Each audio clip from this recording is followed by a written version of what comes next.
to hold it through there, and obviously getting picked in the interleague game obviously speaks volumes about him as well. But yeah, he reads the game very well for such a young bloke. How did he pull up from last week? Yeah, no, we think fine.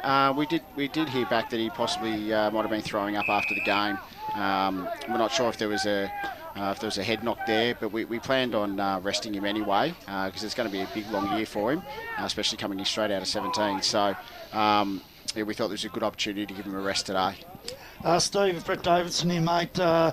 Just letting you know that Birdie put you under the bus, by the way, to coming on today. He's a good man, isn't he, Birdie? He's good at doing that, isn't he? But look, one of the things I've noticed is that the difference from last year, you've lost the bookends, all right, which most clubs would say were really hurt.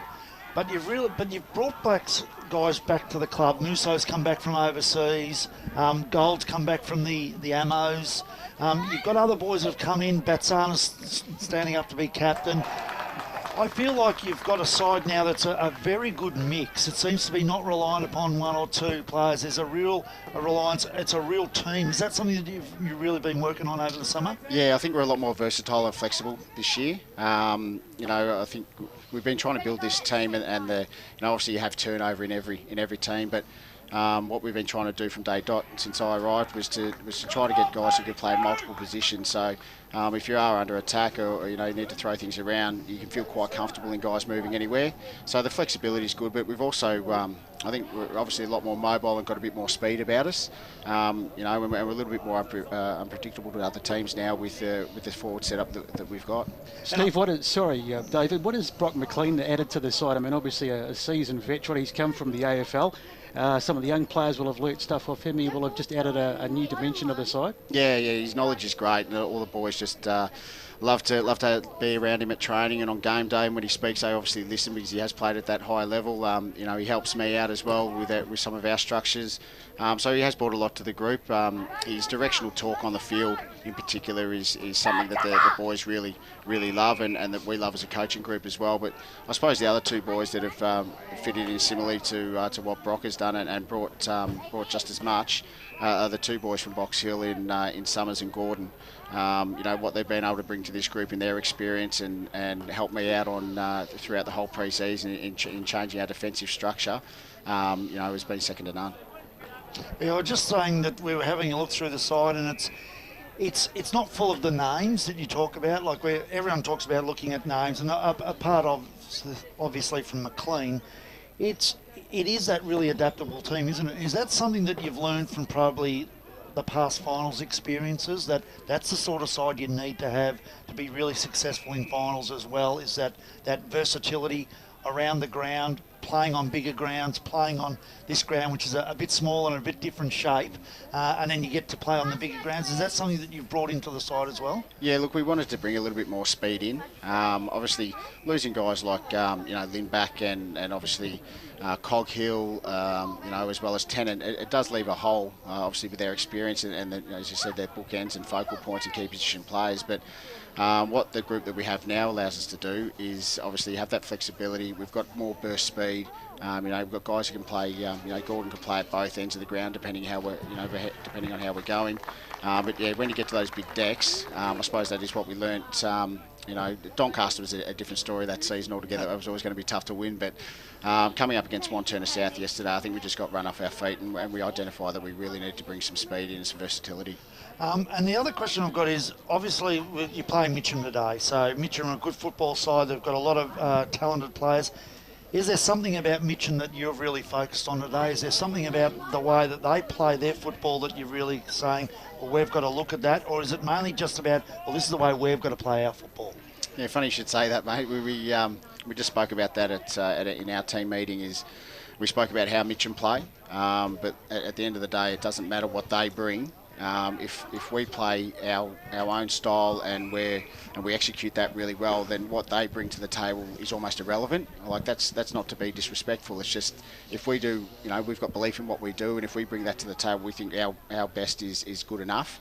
But yeah, we'll be wary of what they can do. They're very good with footy in hand. If you don't pressurise them around the stoppages and you let them get out and run, they'll hurt you by foot. They've got some great talent in their team. But they love to rebound off the back and all run forward, and we're hoping to get them the other way. Steve, just the one loss, I think I'm right in saying, this season so far. You lost to Knox last week. It was a tight game. What did you take out of that? Was it just one of those things? Where do you need to improve from last week? Just our consistency and effort, really. We played, I reckon we probably only played about 1.5, 2 quarters, and that's probably been generous in that game. We started well in the first and put some scoreboard pressure on them, but then in the last 5 minutes of that quarter, we took our foot off and they kicked a couple of goals in red time. Second quarter, we just didn't turn up. They played really well, to be fair. Third quarter, we come out and kicked 2-8. We probably could have gone in with a little bit bigger of a lead, and then we get to all the momentum, and then I think our guys, I put it to them, is that we went into a little bit of party mode and just stopped doing the things that got us to the position that we were in. They just stopped working. We gave our blokes probably an extra metre rather than standing right on them, especially in those in those critical stages of the game. They just did those little things better. Well, Steve, we really appreciate your time here on EFL Game Day. All the very best for the afternoon. Cheers, boys. Thanks for coming down again. Steve Buckle, the senior coach of the Doncaster East Football Club. Gents, what we might do is we'll get on with the Division 1 fixtures for the moment. Blackburn taking on Bayswater. Now, this probably strikes a lot of us as a one-sided encounter. Blackburn haven't done too much wrong so far this season, and Bayswater are just looking to crack their first win. Well, I don't think Bayswater are going to get their first win today. Blackburn at the moment are going too well. Form reads exceptionally well at this time of the year for the Blackburn Football Club. They're another side. I think some of their players, I don't think Hammond's really fired a shot in what we know so we know there's a lot of upside in him. Big win last week down at Noble Park by 5 goals. To hold them to 3 goals is a great achievement by any backline. But look, all things being balanced, Bayswater, and let's be honest, they're struggling in Division 1, Dan. Yeah, for sure. But we've got to remember as well that both teams have had the week off, I suppose, and Blackburn, they had a few guys, I suppose, pull out of that interleague side so they could maybe rest up and be primed to get on with the season, and Bayswater as well. But I just get the feeling that if Bayswater don't make a statement early on in this game, it could get very ugly. Oh, look, I think it'll get ugly anyway. I think the one area that Bayswater, we've all said, have been quite good at is that they're competitive at the ball, but I think that's where Blackburn have really lifted. Soccio, bringing him in, he's been fantastic around the contest. They got and the one area that Bayswater struggle is against height, and Blackburn have got some really good height.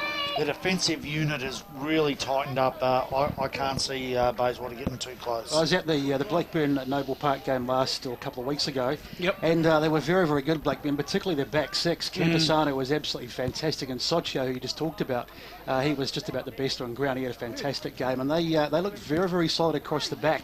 Admittedly, that particular day, Noble Park lacked some forward structures, but they're going to be tough to penetrate, and I think they'll be far too good for Bayswater today. Yeah, I agree. Heading out to the Bullring now, Noble Park taking on North Ringwood, and that should be a huge clash. Obviously, we were out at North Ringwood during the week, Gus McLeod and I, talking to a few personnel out there, and Peter Banfield's got the boys absolutely up and about for this. And North Ringwood, I guess, have had a few guys playing the Interleague last weekend, and it'd be interesting to see how they've pulled up. But this one's a real toss of the coin for mine, but I'm just going to go Noble Park. I think Noble at Noble probably is the guiding factor there, and they will be smarting from their last loss. I can see the Geelong similarity in this one. Mick Fogarty would not have been happy with that performance. 3 goals 11 in the last game. That's very un-Noble Park-like, and I expect them to get back on the winners list, but I'm not going to sell North Ringwood short. They've improved this year. I thought their players performed very well in the interleague game. I thought, when you look at Tommy Hill needs to fire early for them to stay in the contest. I think Noble Park needed to find a couple of extra forward targets. They basically left it talking again about the Blackburn game. Timmy Harper was up there, but he can't do it all on his own. They're missing Vergum Fake, which is obviously a bit of a problem for them. They look slow. When you look at their squad, Brett, Did you see at times whether they lacked a bit of leg speed? Yeah, you'd have to say that. I mean, they do have some speedy guys, like Ziggy Orwin and players like that, but they just did look sluggish the day that I saw them play against Blackburn. Very disappointing.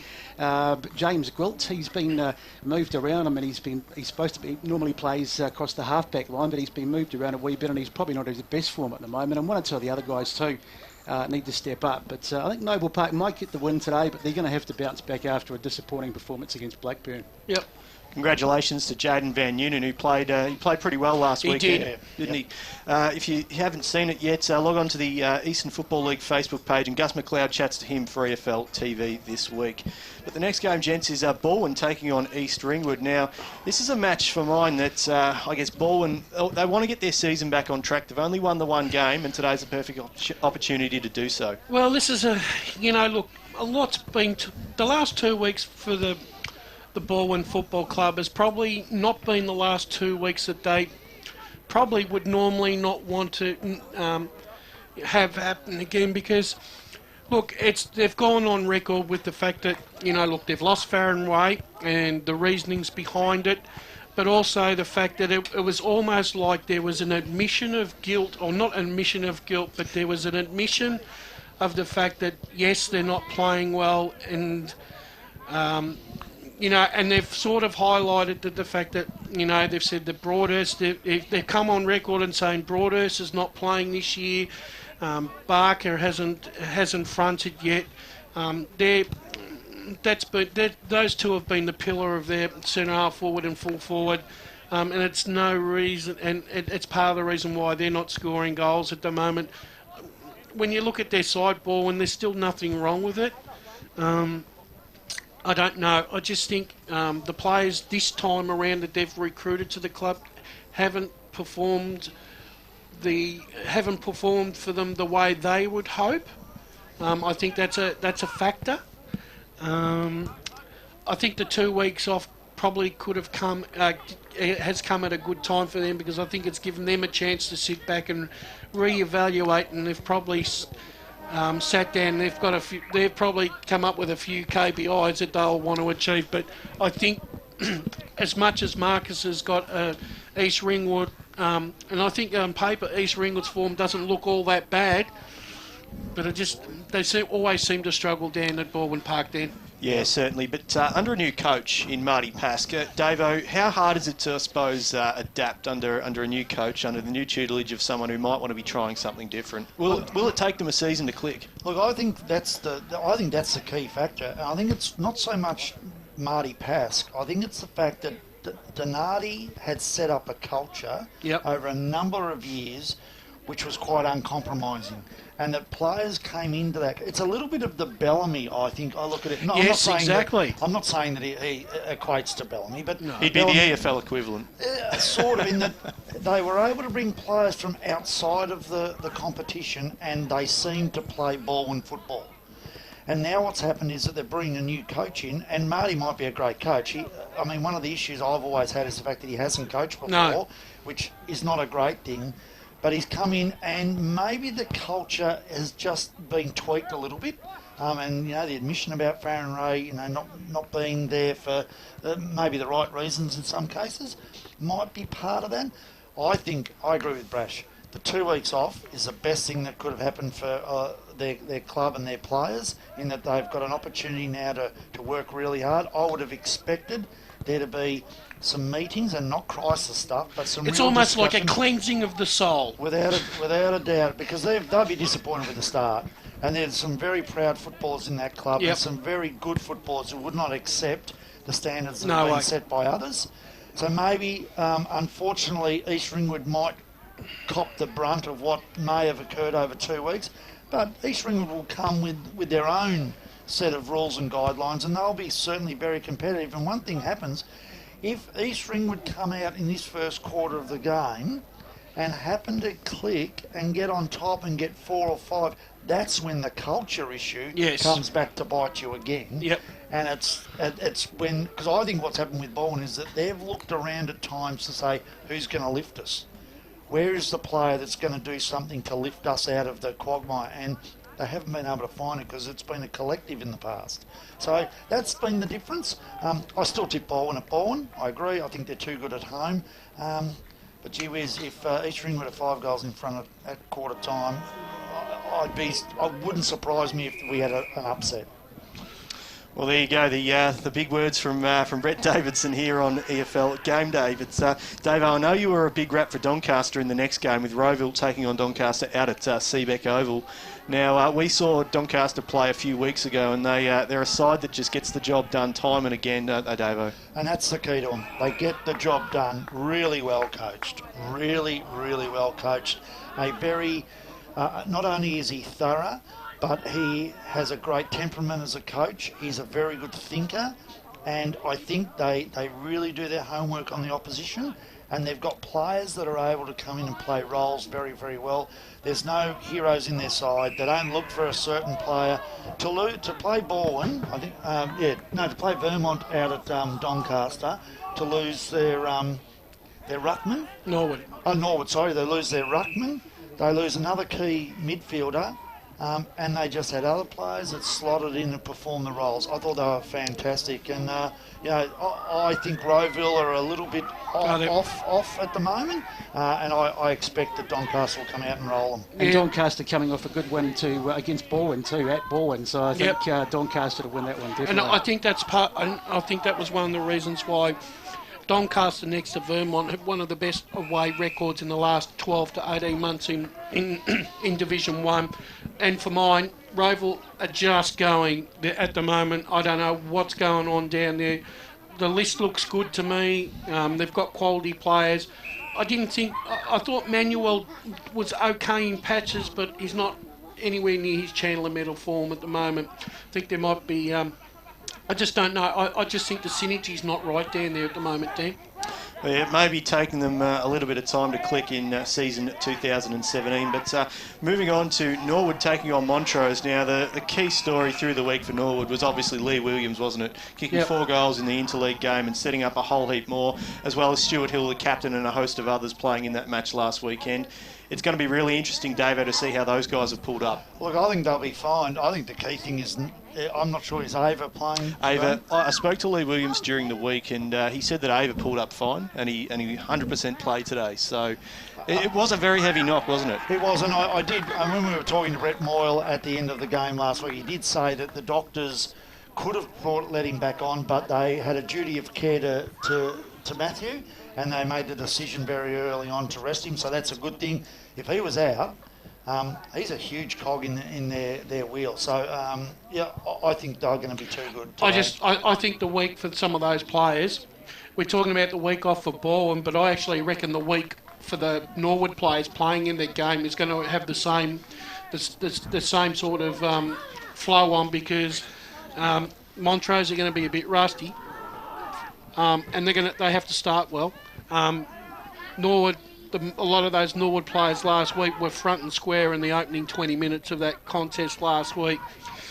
Gee, I think Norwood are going to win. I reckon they're going to win big today. I think actually that game last week got some Norwood boys in form. Yeah, Dixon.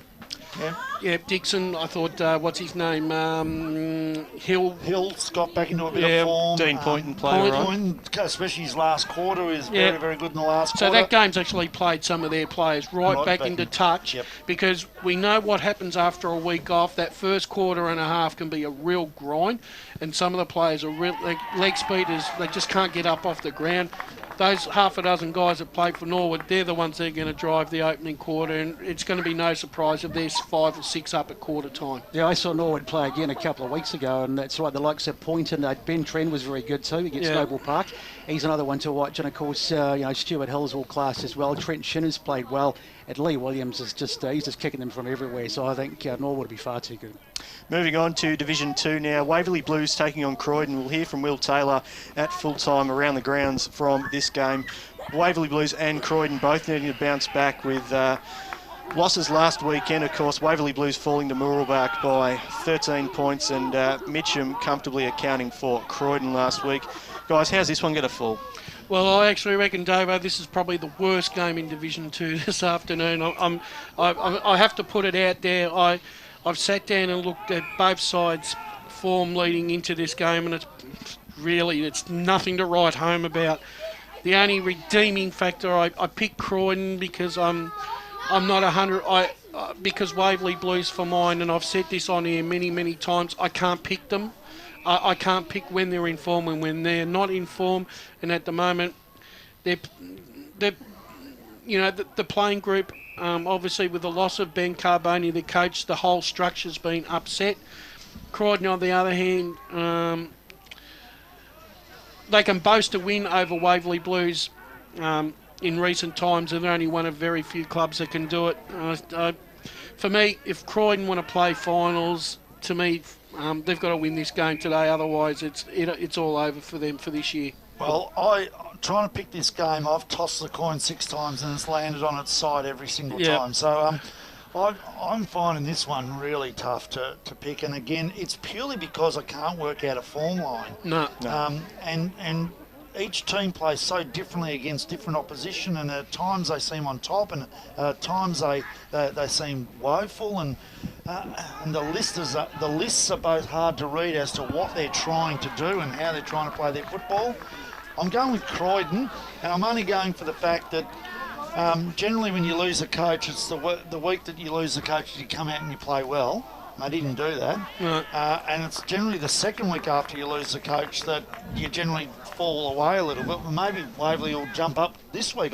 That's the sort of form line you're looking at with them, but I'm going to go with Croydon. I'm going to say Croydon. Sometimes it's better the devil you know than the devil you don't. Well, both sides coming off a loss too in the last outing, so a tough one to call, but Waverley Blues may be in a tight one. Let's go to the next one, Dan.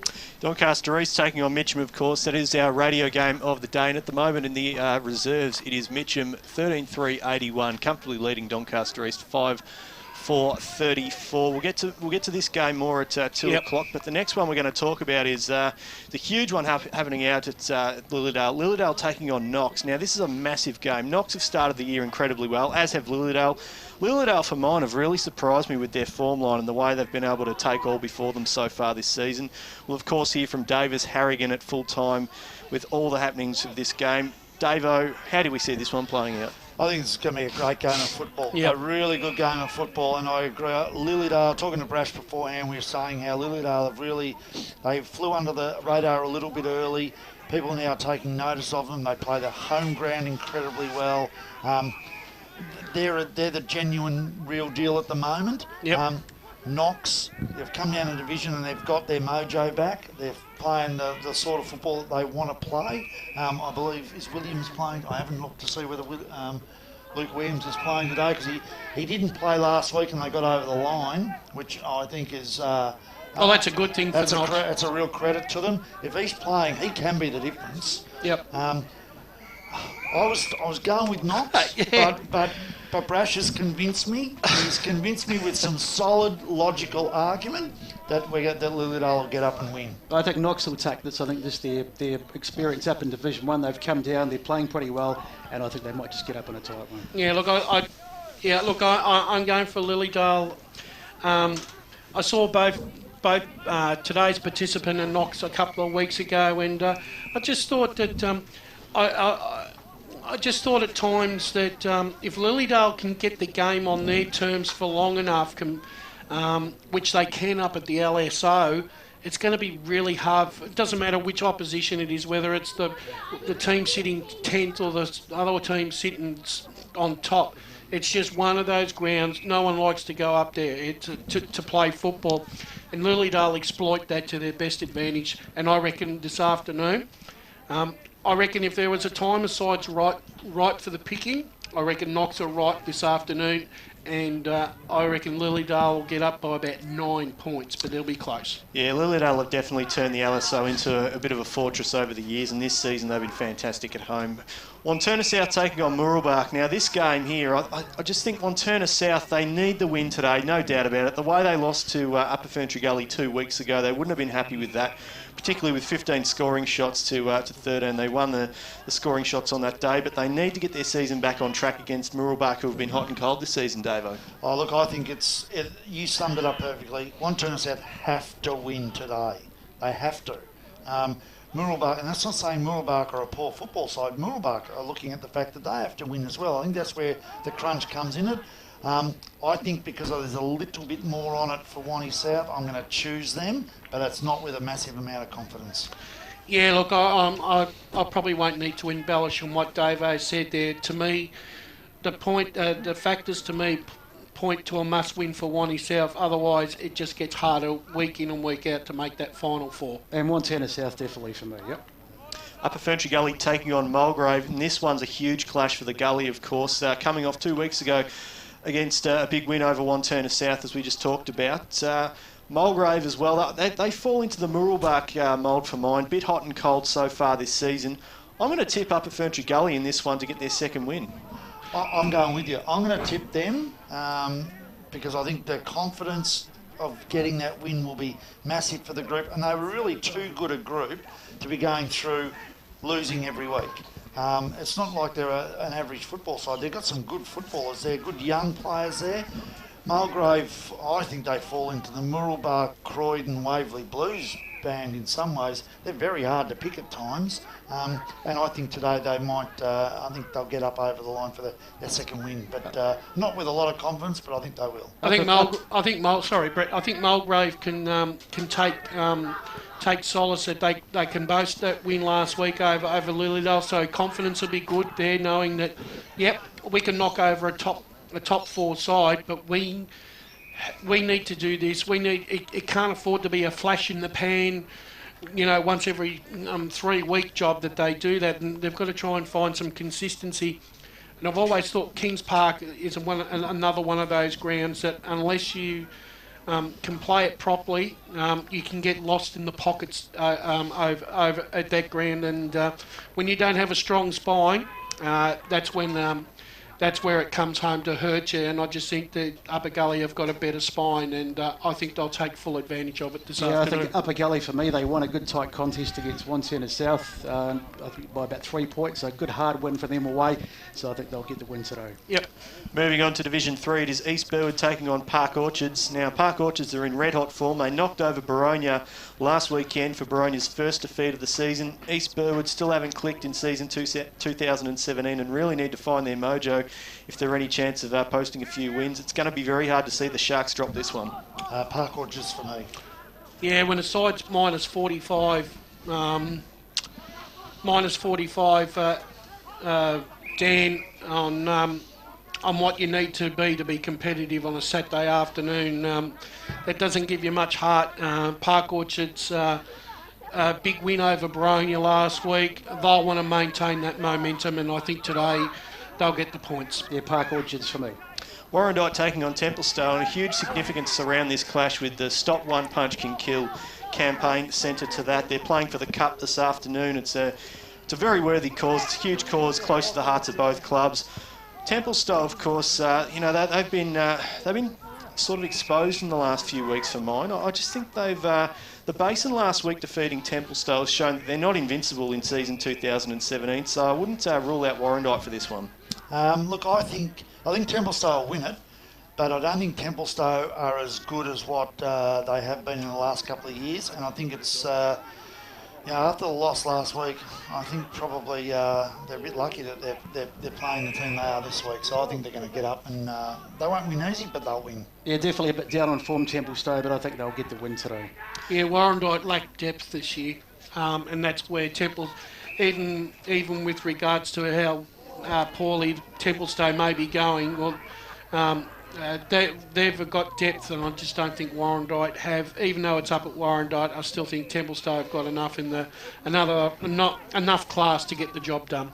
The Basin taking on Ferntree Gully, of course. We just spoke about that big win by the Basin last week against Templestowe, and Ferntree Gully, I suppose, getting out of jail against East Burwood in the pair's first clash since 1972, believe it or not. So it's been that long since the pair have played. Ferntree Gully, of course, though, they haven't done a lot wrong this season. I'm going to go for the Gully. No, well, actually, believe it or not, Dan, the one thing I've always liked about the Basin is what you see is what you get with them. They're the typical WYSIWYG side. No airs and graces. Each bloke does a job for them. Batterham Park is a bit of a Many sides, Wind tunnel. yeah, and many sides have problems going up there and winning. The Basin are not out of place in Division 3 this year. They're probably they're mid-range, but I tell you what, when they play the top sides, they run them. If they can't, they might win one out of two of those contests, but they're always around the mark. And as well as Ferntree Gully is going, this is going to be another test for this group this afternoon. The Basin are a hardened outfit, and they'll make sure that if the Gully win it, they're going to earn it, but not for mine. I think the Basin will be buoyed by that win last week against Templestowe and will continue on again today. Yeah, I think the Basin will take it. I wasn't joking about the wind tunnel either out at Benningham. No, it is a wind tunnel. I was out there last year and I think I almost froze to death by the time the game was over. So they play the ground well, they know it. And coming off a confidence-boosting win last week, I think the Basin will win. Yeah, look, I think the Basin will win it. If it was played at Ferntree Gully, I would have picked Ferntree Gully, but I think the ground advantage and the fact that they are a very good group of hard-bodied players, the Basin, that like that ground and like playing that close-in type football, I think they might just get over the line. Bronya taking on Ringwood, of course. The Hawks needing to bounce back after the defeat to the Sharks last weekend. Danger game for Bronya here. Ringwood, all of a sudden, the last couple of weeks start to hit form. Most encouraging last week, Dan, was 3 or 4 guys got over 3 goals each. That spells heartache material for John Brown's backline this week. I've tipped Baronia. I've tipped Baronia this week to rebound, but I tell you what, a Ringwood win wouldn't surprise me either this afternoon, Davo. No, I agree. I've tipped Baronia, but purely because I think they've just maybe got the better all-round game at the moment happening. But Ringwood, they're in a little bit of form, and if they can put it together, and because last year they did the same thing. They started off very, very slow and wound it up as they got through the year. They've at least clicked into gear a week earlier this year. But I like Baronia. I think they've been well coached, and I think they're going along nicely, and that they should get over the line just. Yeah, love Peter Brown's coaching, terrific coach, and I think they'll bounce back. Jake Godwin will be a key, as will Jeff Spott running off half-back, and I've got a lot of time for Ryan Henderson, who's one of the big men in the competition, so I think Baronia to win. I've been impressed by Henderson as well, Baronia for me as well. Now moving on as we race through the rest of the games in Division 3 and 4. South Belgrave taking on Churnside Park. Churnside have been in great form, Davo. They have, but this is a danger game. Huge danger game. South Belgrave, don't discount them. I'm going to go Churnside Park, but it is, for me, toss of the coin. Okay, no, I'll go the contrary view. Churnside, for mine, still need to prove them. They've taken steps this year. Their away form still needs working on. South Belgrave just started to come into their own in the last couple of weeks. Good win last week to... confidence will be good, and they'll sniff a second chance of a second straight win here. I'm going South Belgrave. I'm with you, Brash. Yep, South Belgrave for me too. Scoresby taking on Heathmont. Heathmont, of course, undefeated to this point of the season, and Jets are absolutely flying at the moment. I like them. I like Heathmont. Well coached, well set up, good structures. They'll be too good today. Yeah, difficult ground to play the Scoresby, especially if the wind's up, but I think Heathmont just packing too many punches at this stage of the season. Yeah, playing well, Heathmont, and Kevin Clark, a little small forward, he's kicking a lot of goals. Yep. He's in great form, so I think Heathmont will get the job done. Joel Caldwell will coaching very well as well. Moving on to Division 4 now. Quick tip from each of you guys. Glen Waverley Hawks and Coldstream. Coldstream for mine. Hawks, they're not doing it for me this year. Yeah, Coldstream for me. Coldstream just. Nunawading taking on Fair Park. Well, FP for mine. Yeah, Fair Park by a street. Fair Park. Probably the match of the round in Division 4. Forest Hill taking on Kilsyth. I know, Brash, you're a big rap for Kilsyth in this one. Yeah, Forest Hill are just going for me at this particular stage of the year. Kilsyth, always a Paul Newlands fan. They've had one loss. Away form's been good this year. I'm going to tip them in an upset, if you want to call it that. I'm going to go Kilsyth by a lot. Yeah, by a lot. Clean sweep. I'm going with Kilsyth as well. Moving on to Sylvan taking on Surrey Park. Sylvan's form in recent times has been encouraging, and they're working up to a win, Dan. But Surrey Park have got a little bit more to prove this afternoon, and their trip up the mountain will be successful. Surrey Park's been surprisingly out of form, got themselves into a bit last week. They'll win. Yeah, Surrey Park for me as well. Last but definitely not least, in a cracking game in Division 4, Whitehorse Pioneers taking on Donvale.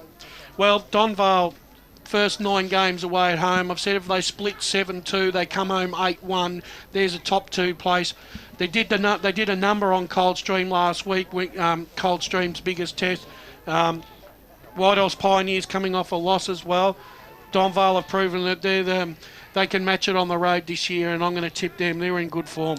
Yeah, I think Donvale will win it, but both teams have been beaten by Fair Park. Yeah, I know. Which is an interesting one, which is great for Fair Park to have taken 2 great scalps. I think Whitehorse are going along really nicely this year, and I'm impressed with their youth and what they're doing. I think Donvale have too many guns. Yeah, Donvale for me, Matt Fife coaching very well, and they've got some classy players too, the likes of Nick Murphy's out course and 1 or 2 others. I think they'll get the job done. Donvale for mine as well. We're going to take a quick break here on EFL Game Day. On the other side of the break, all the action here from Zerby's Reserve, Doncaster East taking on Mitcham. Hey man. Yeah, man. I've got some weekend goals. Like what? First, wake up around lunchtime. Oh, yeah. Second, go in a pancake parlour and get one of their traditional breakfasts because it's served till 5 p.m. every day. Oh, you got to go to pancake parlour for your weekend goals. Yeah, what else? And then when I'm all full, Yeah, like in your belly. just sit on the couch and watch me team kick some winning goals. Bang! Goal! Oh, pancake parlour's weekend goals. Up and about and lovely. Program sponsor. How would you like to be celebrated? I think a barbie in the backyard would be nice. I would go to the beach. Possibly a costume party. This sounds silly, but I'd like people to bring their pets. I'd have a karaoke machine. What's coming to my head is an ice sculpture. Lots of cakes. Cheesecake. Lemon meringue pie. And probably every flavour of ice cream ever. At Tobin Brothers Funerals, they know that every life is unique and they think that every celebration should be too. Find out more at tobinbrothers.com.au. Tobin Brothers Funerals, celebrating lives. Program sponsor. EFL.org.au is the place to be online for all the latest on the Eastern Football League. Keep up to date by checking out the latest news and feature articles. A new time and a new Have your team. say in Driving the you EFL home poll in 2016. all the latest EFL video. A new time and a new team. Driving you home in 2016. Join a brand new lineup for The Huddle as the gang take a light-hearted look at the Eastern Football League every Friday night. More importantly, the team will reveal the ins and outs for this week's round of matches. The Huddle, 4:30 to 6:30 every Friday evening as you love it local.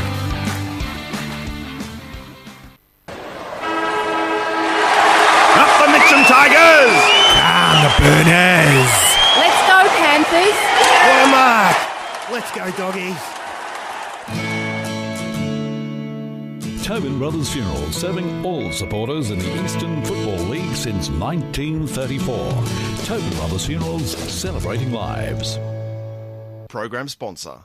Dave and his mates are flying to the Gold Coast to watch their team play the Suns. Do they B, pay too much for a taxi, C, hope for an airport rail link this century, or D, get a lift from a mate and hope for the best when they fly home? What about A, for A1 Airport Parking? At A1 Airport Parking, get 2 days for $25, 3 days for $34, or get 7 days parking for just $69. And at just 5 minutes from the airport, they'll get you there in time for your flight and pick you up when you get home. Show your footy or sporting club membership anytime you park and get 10% off. A1airportparking.com.au.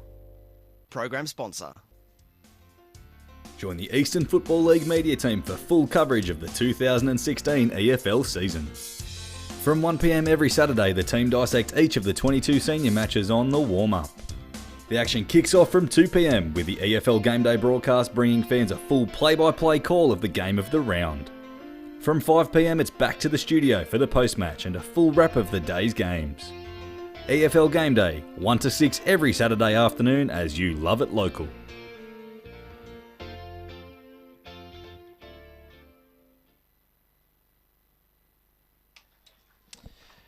Well, welcome back to Zerby's Reserve. The teams are coming out onto the field as I speak.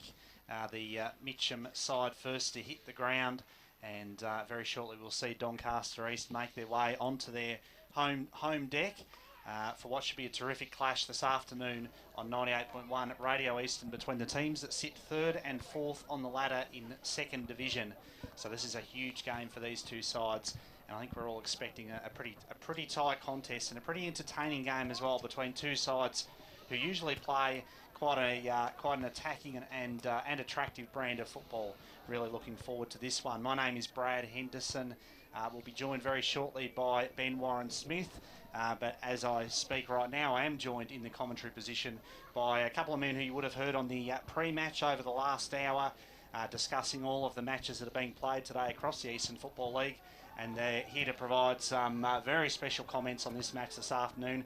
Good afternoon to both Wayne Brasher and Brett Davidson. Good afternoon, Brad. Good afternoon, listeners. This is a really mouth-watering contest, Davo, because, as Brad said, third versus fourth.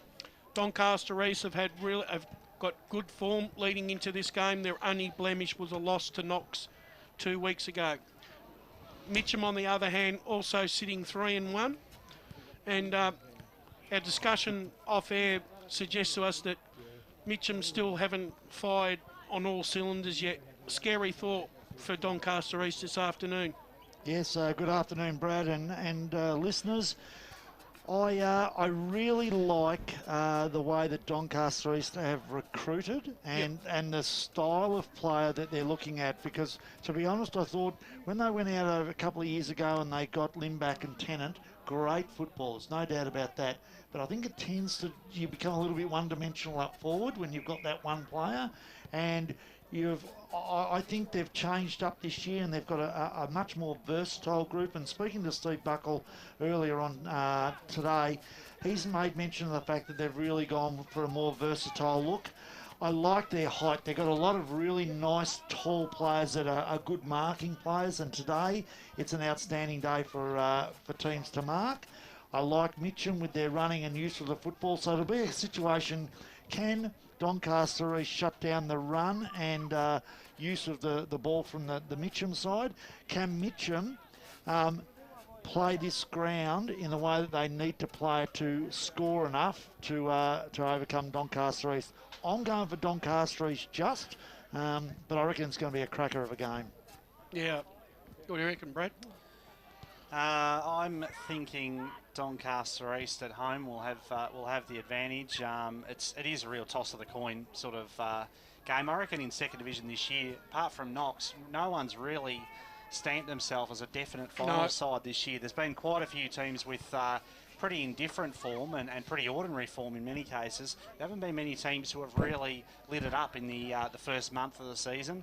I'm hoping that today we might see one of these two sides play in such a way that they really stamp himself as a genuine grand final contender, while at the same time I hope we get a close contest. So hopefully both sides really bring some high quality football this afternoon. I reckon the one thing that, you're right, Brad, but I think one of the things that this game also brings this afternoon is there is a lot of experience footballers running around for both sides this afternoon.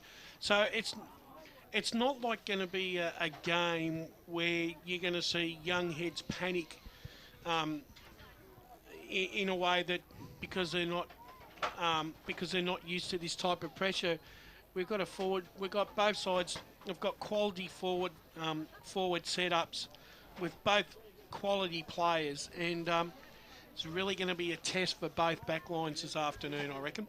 Yeah, I agree. I think I'm really looking forward to seeing young Parenti from Mitcham. I think he played in the under-19 game last week in the Interleague for the under-19s. So looking forward to seeing what he does. But I agree. I think there's one of the things that's really good about this, both sides, is that they have got real depth of experience, and it's not the the AFL, VFL experience, although Donny East have got a couple of boys in that area, but I think it's like club experience as well, and it's really good to see that. I'm impressed with the fact that, and he was out, Sam Gold is a very, very good footballer, and he's come back to the competition after playing 3 years, I think it was, down at Hawthorn in the amateurs. Musso was one of those swing players that could play centre back, centre forward, has come back to the competition and playing really well at centre back. So I really like the way that they've set up Donny East.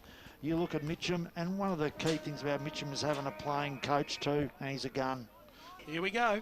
Here we go, the first ball up of the game, and it was Gordon going up in the ruck for Mitcham. Ball didn't travel too far, and straight away we have a ball up, and we'll get our boundary riders on the job straight away. There's a number 67, and a number 23 for Doncaster East, who we haven't got on our list. So we'll quickly find out who those two players are. First effective kick of the game, tumbles forward. Martin there was held off the ball. Goes in hard once again. Musso takes possession, but he's stripped to the footy. The little handball was shot out by Hogle. And once again, it will be a ball up. I think one of the things we've seen already is that Mitcham want to have a very, very open forward line. They want to spread it out. They don't want to crowd it up. Quick kick out of the pack was by McLeod. McLeod's kick, though, lands in the arms of Handley, who dishes off the handball. Had a teammate close by. Spearing kick looking for Marrow. Marrow was bumped off the footy. Ball spilled out into open space there with Witchell. And taken over the line by Batsanis, the skipper of the Doncaster East side. And joining me in commentary, sitting alongside me right now, my very good friend and broadcast manager of the Eastern Football League, Ben Warren-Smith. Thank you very much, Brad. Great to be here out at Zerby's today as the ball comes back in. Little handball there by Witchell. Couldn't quite hit the target. Picked up there by Lukey McLeod, banged it on his boot, out of the danger zone, up towards the wing position. A one-on-one contest ensues at the fall of the ball. It was well done by Saravallo, but he crunched in a tackle there by Lachlan Rudd. That was magnificent, and he was paid the free kick too. So Mitcham going up towards the half-forward line. It was a neat-looking kick. Umpire's blown his whistle here, so it'll be a free kick going to Chris Witchell. On the right boot, squeezes a kick inside forward 50. He had the target there in Jules Petrarca, and he takes the mark about 45 metres out. 45-degree angle. Distance won't be a problem. That's going to be a key matchup. McCubbin, will he have the temperament to take Petrarca? That will be a key to see what happens there. Well, Julian Petrarca, a known goal kicker for a long, long time in the Eastern Football League. Familiar approach, a good kick on goalwood, but it might not even make the distance there. Umpire's brushed his chest. I think it might be a behind. Push through for a minor score, and that's the first on the Bendigo Bank scoreboard. 2.5 minutes into this first term of EFL game day, and it is Mitcham leading Doncaster East by one behind as we cross down boundary side to Brett Beston.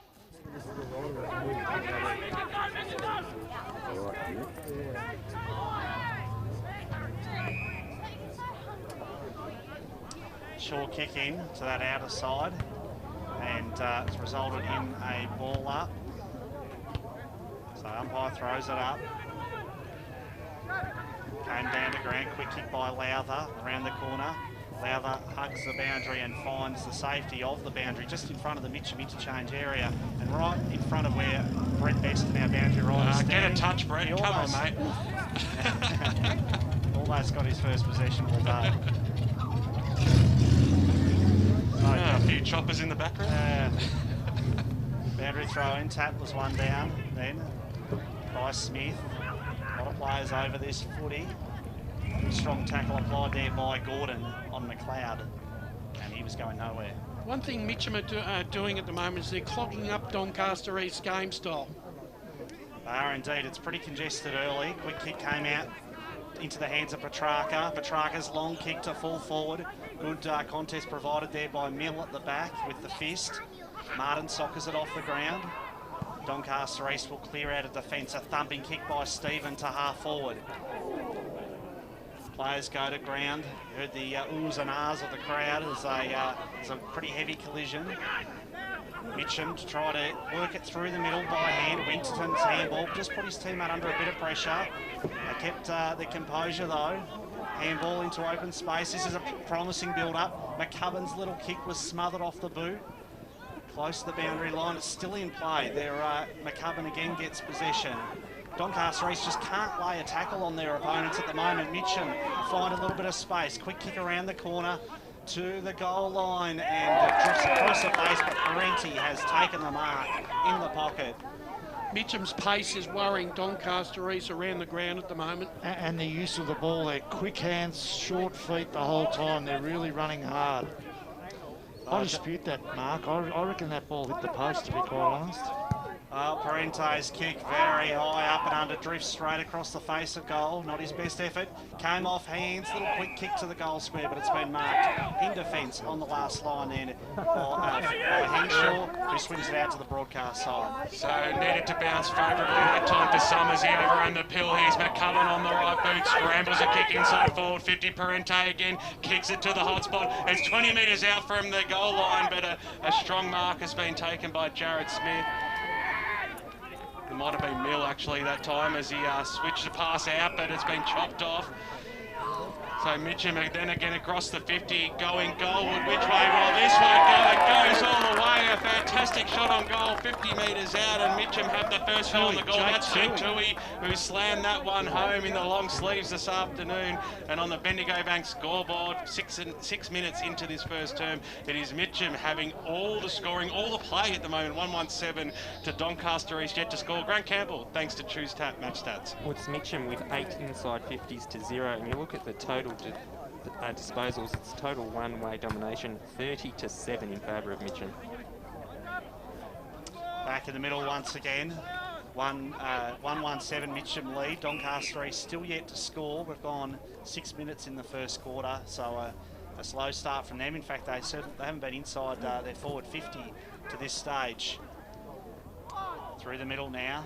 Little handball spilled clear. Mitcham in defence have just a bit of time to steady here. The kick out into the path of the Tigers. They have plenty of pressure on though. It's an indiscriminate kick intercepted here by Locke. Locke throws it on the boot. Spearing kick, but it's been well marked in defence back there by Miles, who switches out to the outer side.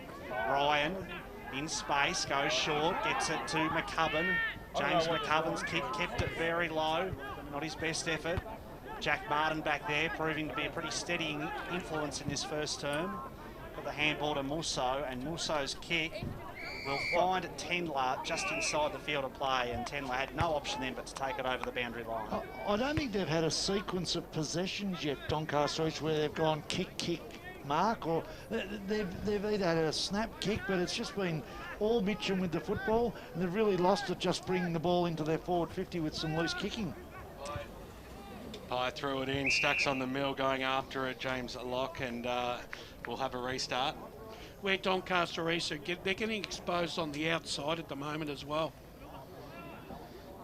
Going up that time, picked up by Vaiano on the right boot, he's opposite. Got a fair bit of purchase there up towards the half-forward line. Mitcham did have the numbers at the forward ball. McLeod overran it, but the Tigers have the numbers in the middle of the ground and they can start their approach again. One bounce up towards the half-forward line. Floating kick, Jack Martin had the front spot. It was nicely spoiled there by Hogle. Kicks it inside forward 50. That's brilliant. At the top of the goal square, as easy as you like. You would not believe that. McCubbin has missed an absolute sitter. Well, that's a coach killer, that one. 8 minutes into this first term, 1-2-8, the Mitcham Tigers. They lead this one by those solitary 8 points. Doncaster East yet to score. Did all the hard work there, McCubbin, and outsmarted his opponent and couldn't get the job done. So the he's a little bit like that, isn't he, Zach? He's got that he's a coach killer. He's got so much ability, so much talent, but sometimes he doesn't think his way through things. So McLeod got it from Locke. McLeod's kick to half back. Plenty of players in the contest. Gordon at the back for Mitcham. Handball there was intended for James McCubbin. Ball's zipping about from end to end at the moment. There's a little handball shot out to Viano, who will have to bring it back now to Batsanis. Copped one high. Yeah, that was a good call then by the umpire. Batsanis goes very short. Careful kick, and he's found Summers on the chest. Jake Summers puts it out wide to that outer side. Not sure what the it was intention was then. That was very much a nothing type kick, wasn't it? It just didn't look like it was going anywhere to anyone at any time. That's because Mitcham pushed about 5 players back down into the hole there and really created a good wall for Donny East not to be able to kick it, find any targets. So it was a good bit of defensive work from the Mitcham midfield then. Still haven't gone inside 50, the Doncaster East side. 9.5 minutes through into this first term, Brad. They are indeed. Stephen against Willenberg in the ruck this time. because Stephen had the height advantage then. A little handball came from Bell, got it to James McCubbin, who's been busy early. Right, it's Keedle for Mitcham, who spun on a sixpence and then put the kick into Witchell. Chris Witchell. Nice. Measures the pass. This is good footy from Mitcham. Great build up. Petrarca's kick to the top of the square. And McCubbin takes a terrific mark. And showing some of that ability that you spoke of before, Davo. Let's see if he can go back and make good on what should be a goal from this position. Oh, he's been so they're alive wide down there, but gee whiz, they are just dominating possession here. Absolutely running Doncaster East off their legs. Doncaster East look like they're asleep, or they just cannot get the football in their hands. So Zach McCubbin, he's already kicked one behind, which should have been a goal. Can he redeem himself here? Really sinks the slipper into it. He kicked it nice and hard, and he's put it through for the first of the day for him, and the second on the board for Mitcham. They lead 2-2-14 to Doncaster East. Yet to score on the Bendigo Bank scoreboard as we cross down the boundary side down to Brett Beston. You're right about the holes here, boys. First of all, they went through the corridor. There was big gaps there, and then they switched it wide, and there was holes there. There just seems to be a lot of structure at the moment in the Doncaster East defence. Well, what a start to the Mitcham Football Club. The away side today, a huge crowd out here at Zebby's Reserve, one of the biggest you'll see. Umpire throws the ball up now. Gordon was stopped and propped. Over the top of him there was Smith. Umpire's blown his whistle for a quick restart, so we'll do it all again. Have a look at their forward line, Mitcham. They don't have anyone over 6'1". Not one person 6'1" in their forward line. I mean, they're going with mid-smalls right through their... Parenti is the tallest player in their forward line. It's again another stoppage, so it'll be Gordon and Smith. Gordon got the knockdown that time, Soupy. It'll go the favour, though, of Doncaster East. Whitling trying to paddle it to his advantage. Had support there in Sammy Gold on the right boot. Snaps it inside forward 50, working his way to the front. There was Gordon. Did very nicely. Gordon stepped around the body, but he just pushed it to the right-hand side for him. And a quick score, and it's what they needed. An inside forward 50, the Doncaster East Football Club. And they are one behind on the Bendigo Bank scoreboard, trailing by 13 points. Mitcham 2-2-14. So Gordon was getting the what-fors from a couple of his teammates then who thought he should have given it off, but it was worth a try. Up towards the wing now, Mitcham. Looking pretty clean as they come from one end to the other. Musso got it from Ayumi. His kick was intended there for Smith. Gee, they're untidy at the moment, the Lions. That was Gold. Gave it off to Stephen, but Stephen's kick was intercepted. Mitcham once more will look to build from half-back. Jaden Hogel's handball. Gets it back. This is Marrow. Marrow measures the kick. Witchell, in fact, it was. Witchell's kick looking for Zach McCubbin. Close to the boundary line and over the line. And that wasn't appreciated too much. And a little bit of a scuffle, but the umpire right on the scene there. Nothing like a bit of feeling in a game. You got to love that. Absolutely. 13-point lead to Mitcham. Boundary throw in. Out of the ruck, Stephen grabbed it and then was immediately tackled, but he didn't really quite get boot to ball, did he? So that's Winterton free kick. Well, it looks like a tough free kick, that one. Yeah, and I don't reckon that number 67 sitting lightly on his back either. He needs to get that number 15 back on BWS. Might be weighing him down a bit. So it's looks like Gordon it is for Mitcham. William Gordon. Looks pretty confident. A few steps, walks in, but it hangs it way out to the right. And just a minor score there for Mitcham, who are 2-3-15. Doncaster East one behind Brash. For all the dominance that they've had in possession, to only be Doncaster East can find them lucky they're only 14 points down halfway through the first quarter. That's exactly what I was going to say. They should be 6 or 7 goals up the way that they're playing at the moment, and they're not. They're 14 points, so they really need to get some dominance on the scoreboard to capitalise on everything that they've done, which they're playing a great style of footy at the moment, Mitcham. And traditionally kicking to the lower scoring end of Zerby's reserve as well, as Lowther brings it out wide. He was looking for Micah Stevens. Jules Petrarca was there to lay the spoil and see the ball go over the boundary line and out of bounds. So that's where it will be balled in, just outside the Mitcham interchange bench, about 80 metres out from the Tiger goal line. So it'll be Gordon to go up against Stephen. Going to be a really good contest all day. Stephen came over the back. His fist on it was as good as a kick in the end. That worked out okay. Now the ball's in the arm of Nick Batsanas. Dumped it about 50 metres, and the purchase might work out okay here because it might be a downfield free kick, and the umpire has paid it. So Muso's going to have a shot, I think. It's might be Gordon, I think. It's Gordon, sorry, and about 40 metres out from goal. And he took the mark, but the whistle had already been paid. So it'll be a shot on goal for Doncaster East. Boy, do they need this one. They do, but as you said, if they get it, they're at 7. They're only 8 points behind. So coast to coast in the end. Left boot, drop pun, and I'll tell you what, pushed it to the left-hand side. So through for a minor score. That's they've only had 2 chances on goal, Doncaster East. Both of them by Gordon. Both of them might have should have gone through. So Mitcham fans breathe a sigh of relief. 13 points the margin, Brad.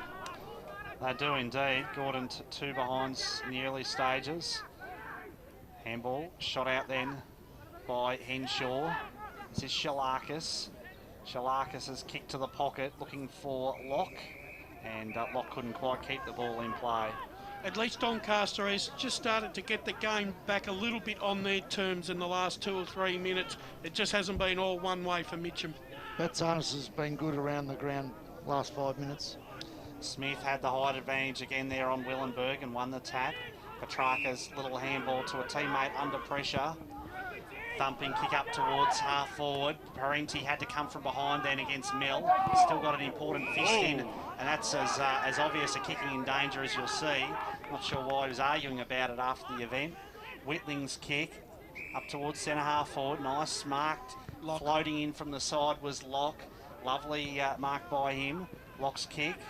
Had the Crummers front and centre, then Doncaster East. Ceravolo was well chased down. Great pressure, and Mitcham forced the turnover again. So at the moment, they're just repelling every foray forward by the Lions. Ayubi takes the mark. Rami Ayubi, bit of a crowd favourite here at Zerby's. Ayubi's high, up and under kick. Good mark. And it was a terrific one-grab mark with plenty of competition or opposition, if you like, coming from behind then. But the mark was still safely held then by Gordon. Grant Campbell, thanks to Choose Tap Match Stats. Uncontested possessions 32-17 in favour of Mitcham, but it was 30-10 just a few minutes ago. So Donny East doing a bit better last few minutes.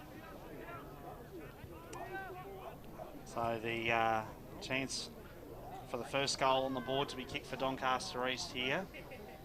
Tom Gordon, we've seen he is a left footer, of course.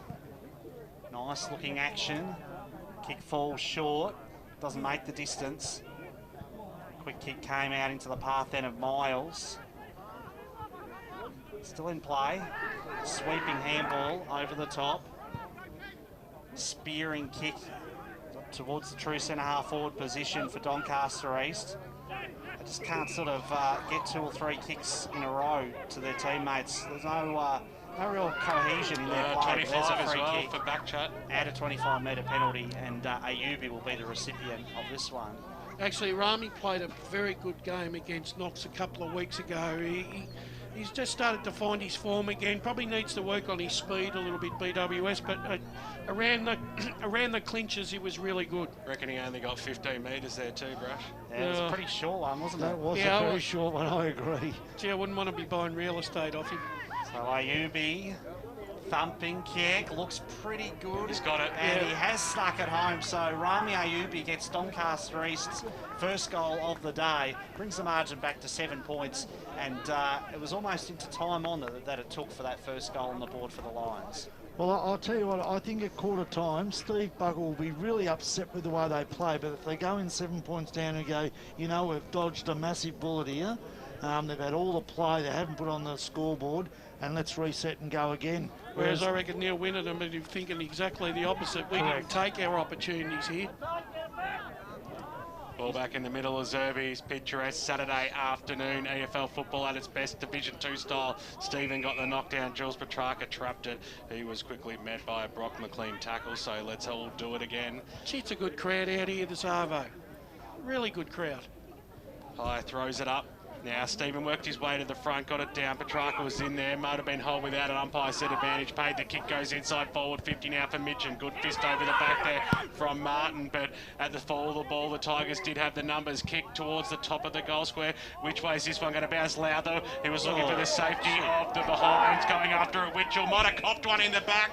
The umpire said it was okay. He did hit the deck first, so that probably what cost him in the end, and we'll have a ball up only about 3 or 4 metres out from the Mitcham goal line. They currently lead this game by 7 points.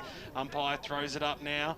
Stephen was there, got it, kicked it straight into his teammate there in Aubi at the fall of the ball. There's still a lot of players around this football. Stephen goes after it again. He just barges and barges his way through and towards the boundary line. Ryan might have got a foot on ball here to make it go out of bounds on the full, but no, it was, yep.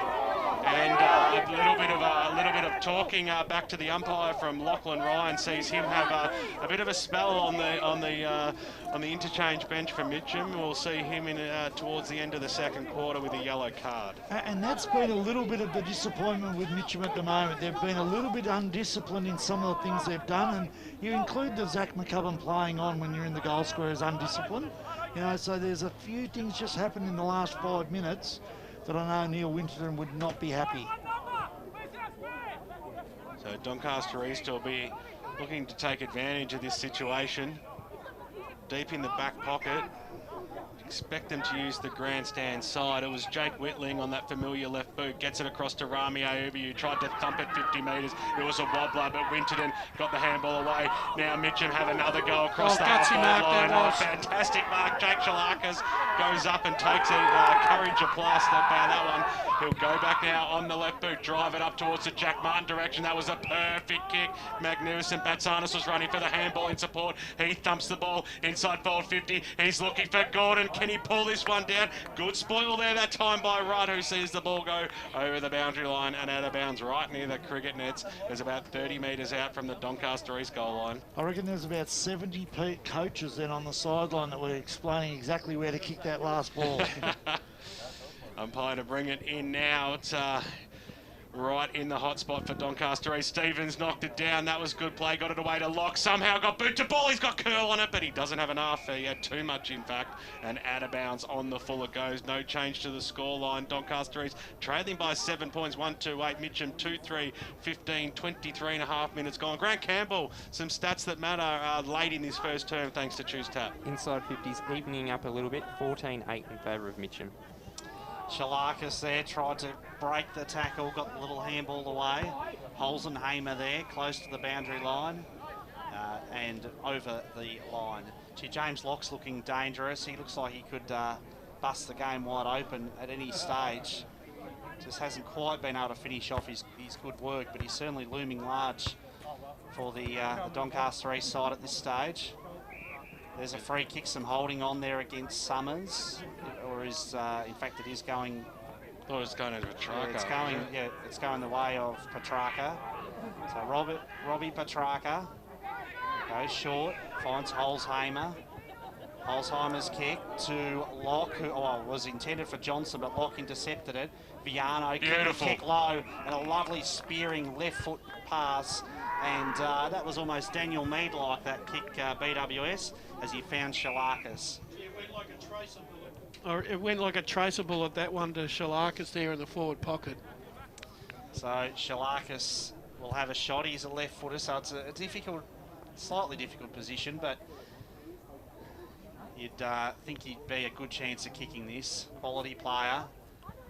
Drifts it across, straight through the middle, looks good, and makes no mistake. So Jack Shalakis, he made that look easy in the end, and gets Doncaster East's second goal, 2-2-14. Mitcham a 2-3-15 on the Bendigo Bank scoreboard. Just to change up the different forward line setups at the moment, you've got a couple of talls down there, Donny East forward line. They're kicking long to their talls and hoping to feed up. whereas Mitcham have gone very small, trying to bring it in with short hit-ups. So very contrasting styles at the moment.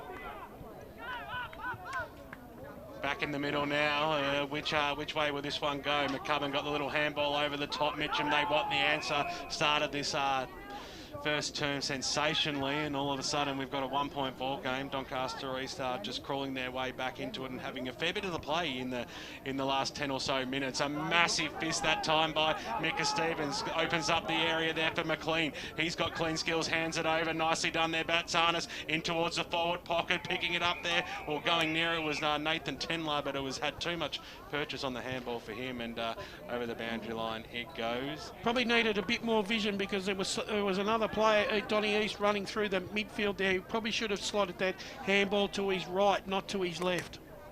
It's Jason, not Nathan. I got that one a little bit mixed up. As comes out now, nicely done. Gordon tried to barge his way through. Umpire's not going to give anyone a free kick for that one. Still 40 metres out from the Doncaster East goal line. Peppering the goals in the last few minutes, so they'll be looking to go into this first change with a lead if they can find the big sticks in this one. But nearly half the ground is around the pill at this stage. A free kick to Mitcham at the fall of the ball, so they'll be able to get the reprieve through Petrarca. So, in the back pocket, this is Rob on the right boot, switches it across, finds his teammate there in Tommy Miles, who wants to link up wide, and now Mitcham have the numbers across the half back line here. They might just want to slow things down, Brad. Yeah, they're just taking their time now. Not too much time left in this first quarter, you wouldn't think. And they don't want to give Doncaster East the chance to get the ball back. Winterton, the coach of Mitcham, takes the marker now. He'll be the recipient of a 25-metre penalty. So we've gone 26 and a half minutes, so still probably a couple of minutes left in this quarter. To his long kick. Ball went over the back, and the umpire, I think, said that was a push out. So free kick will go the way of Ayubi. So Rami goes short. Bit of a dangerous kick, but it was effective in the end. Shalakis got the handball and then got a big bump. Got it to Gold. Gold's kick really into open space. It rolls its way through for a minor score. It was sort of an open goal square then, and Sam Gold had a bit of a ping from a long way out, but a behind was all he could muster. Actually, the idea was right there, I reckon. Everyone had pushed up the ground, so I thought, why not? Handley plays it to himself and will go towards the back pocket. That was risky business. Finds Rudd, who trapped the ball, got around Gordon. That was okay. Then had to go on the left outside of the danger zone. He was looking for McCubbin over the top. The ball was spoiled right near the boundary line. Jack Martin eventually is the man to see it over for Doncaster East, about 75 metres out from the home side's goal line. We've crossed the 27.5-minute mark of this first term. Scores are level 2-3-15. We knew it was going to be a cracker coming out to Division 2 EFL game day. And as the umpire balls it back in, a lot of players around this once again. Little handball out. Nicely done there by Smith. He got a handball away. Saravolo on the left boot kicks it to the hot spot, the top of the goal square. Might have been a little bit of holding off the play. Might even be advantage paid here. No, there's a free kick paid there. I think Gordon was being held, or is it Summers? Jake Summers, I think. Summers that's going to have the shot on goal. He's only going to be about 20 metres out, the big man. So he was pulled off the flight of the football. You would have seen that on Leroy Green's replay, and he'll go back and, well, he's going to give Doncaster East the lead. But unbelievable an important kick to put through the big sticks. Well, they've really shut down Mitcham's space at the moment around the contest, and that's where Mitcham were really good early on with their quick hands in space. Donny East have shut that space down and now have got the ball back in their own ball court, I suppose, and they're using their tools to advantage. Well, Jake Summers makes absolutely no mistake. The goal umpire did not move, and Doncaster East have found themselves in the lead for the first time in this match on EFL game day. 3-3-21 to Mitcham, 2-3-15. 29 minutes gone now on the Bendigo Bank scoreboard. Grant Campbell, some stats that matter thanks to Choose Tab. Well, Doncaster East has been very good at the clearances this quarter, even when they were struggling in the first 15 minutes. They lead the clearances 12-8. Thank you there to Grant Campbell. I'll tell you what, Jake Summers there kept his concentration well because he was getting an absolute gobful from Ryan Hanley, who was standing on the mark. And Hanley was just filthy about that decision initially, and then directed his anger towards Summers, but Jake Summers slotted it through nicely. You wouldn't expect anything less from Ryan Handley, though. 3 goals on the board in this first quarter for Doncaster East, kicked by Ayubi, Shalakis and Summers. I reckon that, you know, this is a really big win psychologically, I reckon, for Doncaster East, because Mitcham, after the first 15 minutes, they were on top of the ground and running all over Doncaster East, and they've really hit back that last 15 minutes. And psychologically, I think Donny East will be thinking real positive thoughts going into quarter time. As I say, Brash, it's been a quarter of 2 halves, I guess, this one. Certainly Doncaster East have lifted their game in the last 10 minutes, and to the extent that they have hit the front, they lead by 6 points.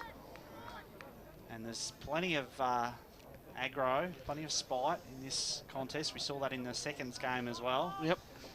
And you expect nothing less, really, in a game where the stakes are as high as this third playing fourth.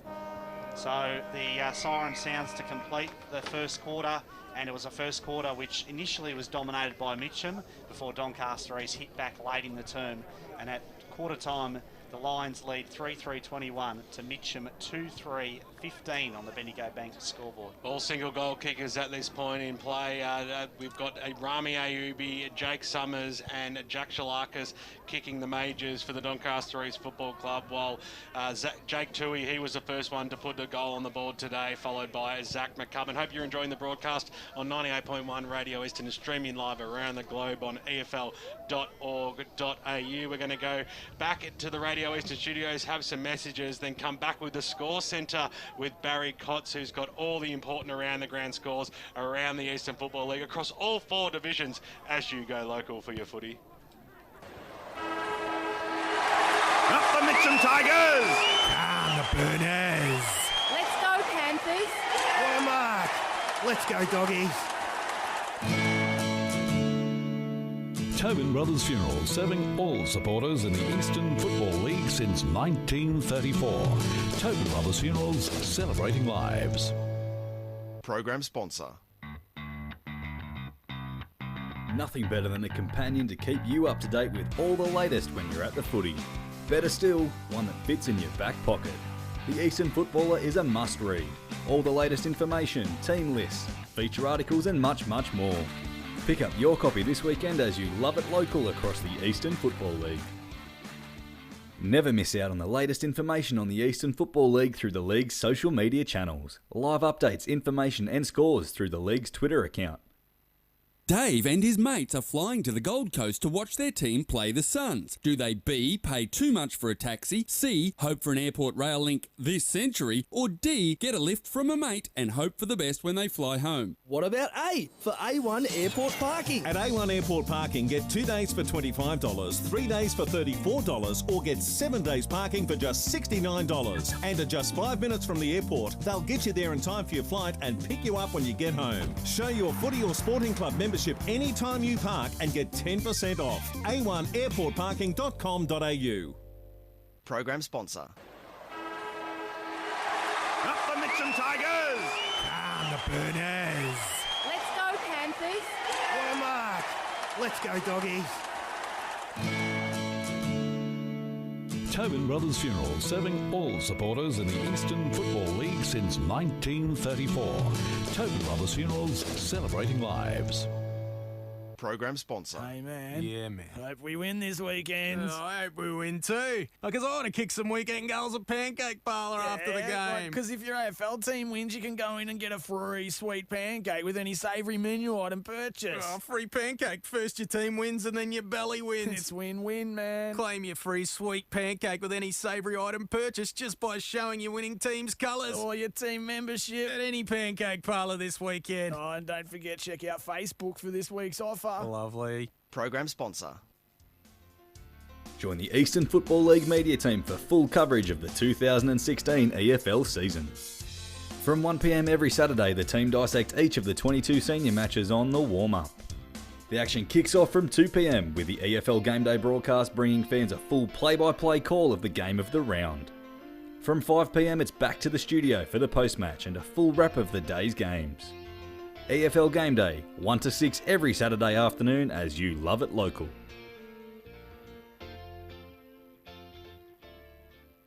Radio Eastern 98.1, Barry Cots here at the EFL Game Day. Scores enter at Zerby's Reserve. It's a beautiful, fine day, plenty of blue sky and sunshine. And at quarter time, it's Doncaster East 3-3-21, leading Mitcham 2-3-15. Let's take a look at some scores in other divisions this afternoon of games being played in EFL. And firstly to Division 1 and South Croydon and Vermont. At quarter time, it's all tied up. South Croydon 3-3-21 to Vermont 3-3-21. Bourne and East Ringwood, it's East Ringwood 2-3-15, leading Bourne 2-1-13. In Division 2, Waverley Blues 4-2-26, leading Croydon 3-3-21. Lilydale 3-2-20, leading Knox 1 goal straight 6. In Division 3, the Basin and Ferntree Gully, it's the Basin 2-4-16, leading Ferntree Gully 1-2-8. And a score coming through from Division 4, Forest Hill and Kilsyth. Forest Hill well in front at quarter time. Forest Hill 5-2-32 to Kilsyth 1-1-7. And in AFL, and I think BWS should cover his ears, it's currently the 25-minute mark of the second quarter, so almost half-time at Etihad Stadium this afternoon between St Kilda and the Sydney Swans. And it's the Sydney Swans 7-3-45, leading St Kilda 5-4-34. They've kicked a couple of goals in the second quarter to the Saints, so they're not too far out of it. So 7-3-45 to 5-4-34 the Saints, and that's your EFL Game Day Scores Centre scores so far. Thank you very much there to Barry Cots in the EFL Score Centre, and of course we'll hear more from Barry at half-time and as we go around the grounds. As the players still a fair way off from getting back in position, Doncaster East is still in their huddle. Let's check in with Grant Campbell, Soupy, with the stats that matter from that first quarter. Some of the key stats: Doncaster East won the clearances 13-8, contested possessions 37-36 the way of Mitcham. They won the uncontested possessions 43-27. They actually led the uncontested ball 30-7 earlier in the quarter. At the inside 50 count, 15-12 Mitcham. Similarly, they were dominating that stat, but Doncaster East finishing that quarter pretty well. So it's 6 points the deficit at quarter time. Doncaster East leading 3-3-21, Mitcham 2-3-15. Brett Davidson, your thoughts on that first quarter? As we said, Mitcham started out, they came out all guns blazing in the first 10 minutes, but unfortunately for them, it didn't really show itself on the scoreboard. Yeah, it didn't translate to score involvements, which is a bit disappointing, and I know that's something that they hope won't come back to bite them, but very contrasting styles in the way that they're going about bringing the ball forward. And I suppose the one thing about Donny East, it's a little bit more safe, I suppose, with having a tall forward, being able to put it into that area. I've noticed the way that they're setting up, really interesting. Donny East have pushed everybody into the top part of the 50 metre, which is a really interesting setup. Yeah, playing deep, that's for sure. Doncaster East in the second term kicking to the cricket nets or the scoreboard end of the ground here at Zerby's Reserve as play gets underway for the start of the second term. It was a hotly contested opening contest there. Locke there's given a free kick away. Witchell takes the handball, gives it to McCubbin. James McCubbin's high up and under kick. No mark taken. Mitcham looked to... Oh, there's a quick kick there. Didn't see... Sorry, who was that? Parenti has kicked the goal. Sorry, Brash just missed that right at the crucial moment, but he didn't miss it, fortunately. Kicked the goal and gives the Tigers a great start to the second quarter. And that was the quick snap around the corner then from Jake Parenti. First time we've really called him with ball in hand today. And it sees Mitcham level the scores, 3-3-21, less than a minute gone in the second quarter. And what he did, what happened then was that Mitcham, once they got the free kick, got the ball into the forward line really quickly and were able to crumb extremely well. So once again, a good start to the term to the Mitcham Tigers as Doncaster East scramble up a kick up towards the half-forward line. It's a pretty decent contest, this one. Hear the cries of a ball in the crowd for the tackle on Sam Gold, and it's eventually been rewarded as a... Oh, no, it hasn't, is it? See, what was that one for, guys? Although the umpire said he was held without it. I'll tell you what, we've just seen it on Lee Green's replay. Doncaster East very lucky to get out of that one, and Sam Gold will happily be the recipient of the free kick here on the right boot. was a helicopter punt right to the top of the goal line. Where standing tall was Gordon. He just went, thank you, mother, for the rabbits. I'll just pluck this one in. He didn't even have to jump a centimetre off the ground. And he'll go back from 20 metres out directly in front, and you can almost guarantee that this one's going to go straight through the middle. And that's the advantage of having the tools and being able to get the ball into that area, and that could be a deciding factor in this game, I think. So Gordon comes in now, leans over it. The goal umpire does not move. The two-finger salute in shoes, and Doncaster East get the quick answer on the Bendigo Bank scoreboard. 2.5 minutes into this second term here now, and they have got a 1-goal lead. 2.5 minutes in as we cross down boundary side, thanks to Brett Beston. Boys, I've got Steve Buckle here, the Doncaster East coach at least. Steve, a bit of a slow start, but you came back well in that second part of that quarter. Yeah, it took us a little bit to get the pace of the game, but I think we found it now, and we're starting to match them around the contest as well as our runs going all right. So, yeah, happy to see pick up in that last half. And you talked in your quarter address about overcommitting. You just want the boys to just be a bit more composed. Yeah, absolutely. Just don't overcommit at the guy carrying the footy. You know, we've been able to step around us too easy, coming out of our forward half. So we want to try to lock it in there. So we just want to corral them in there a little bit more. Good on you. Good luck. Great stuff there, Brett, down boundary side with the senior coach at Doncaster East and Steve Buckle. The kick goes up towards the half-forward line. James McCubbin takes it for Mitcham, though, switches the ball out wide. That was good play. Here's Joshy Bell on the right boot. Scrambly kick up towards the half-forward line. Made his teammates work very hard for that one, but the kick goes to the top of the goal square, and what a kick it was. Quick, Chris Witchell ran back with the flight of the football, and he'll have a shot from directly in front, 15 metres out. And that on this ground, you cannot afford to go inside unless you actually hit the target. And Don East went inside around the half-back line, missed the target, transition ball all the way down for a goal. Well, he kicked it to the right, but when you're that close, it doesn't matter anyway. Straight over the goal umpire's head it goes, and the Mitcham, it's goal for goal out here at Serbies Reserve, exactly how we like it on EFL game day. 4 minutes gone here in the second quarter, 4-3, 27 apiece. It's almost like both sides are going to try and expose each other's weaknesses and try and take full advantage of that throughout the afternoon. And that's okay, but big men don't get any smaller as the game goes on. So that's, you know, we'll see what happens in that if that occurs. Back in the middle after the goal by Chris Witchell. That was Smith winning the tap. Strong tackle applied. The umpire says there was some holding on, and a free kick has gone the way of Doncaster East. It's Whitling, left footer, Whitling, his kick, looking for Stephen, came off hands, quick kick, across the face, Summers charges out on a lead, and the ball hits him on the chest on that long lead, so he's just, to some extent, the right place at the right time, but I guess if you play in front, there's always a chance of that happening. I think we've got to give a fair bit of credit to Jared Lowther, who'd made his way down into the half-forward line, had to use the opposite boot and put it out into space. It was an ugly-looking kick, but it didn't matter because it made it to him anyway, Brad. Yeah, and as you say, the crucial thing there was he put it into space, which allowed Summers just to charge out, full-chested, and take the mark. So, confident approach, walks in. Makes a lovely little thud as it hits the boot then, and it's gone through for a goal. So Doncaster East, they move on to 5-3, 33. Mitcham 4-3, 27. Jake Summers kicks his second, and got a bit of goal-for-goal action happening in the early stages of this second term, Davo. Yeah, they have, and that's the advantage of having that high setup that they've got. You're able to have a forward that can stay, a tall forward that can stay deep, and another one that can lead out, and a real advantage of having a structure like that on a ground like this.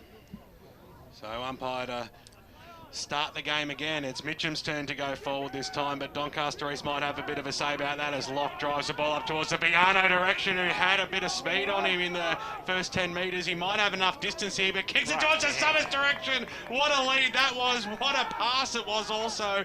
Centimetre perfect, and good jukes there by Jake Summers. He'll have a second shot on goal in a matter of minutes now for Doncaster East to extend their lead potentially by 2 goals.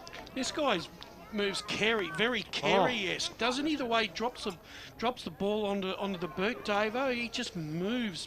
He moves beautifully for a footballer, this guy. I know when I was at Surrey Park, they were trying to get him to commit to Surrey Park because he's an ex-Surrey Park junior, and he was really considering it, but I suppose the issue was 4th division football, against what he's now playing, which is some pretty good second division footy. And possibly the coach as well, Davo. Summers comes in now on the right boot. He pushed it to the right-hand side. That was a little bit harsh. I do apologise. Oh, no, and the kick was terrible as well. Jimmy gave him a rap, and look what he did to us. I know, it's always the case, isn't it? 7-point lead to Doncaster East, 7 minutes into the second term. Yeah, we didn't need him at Surrey.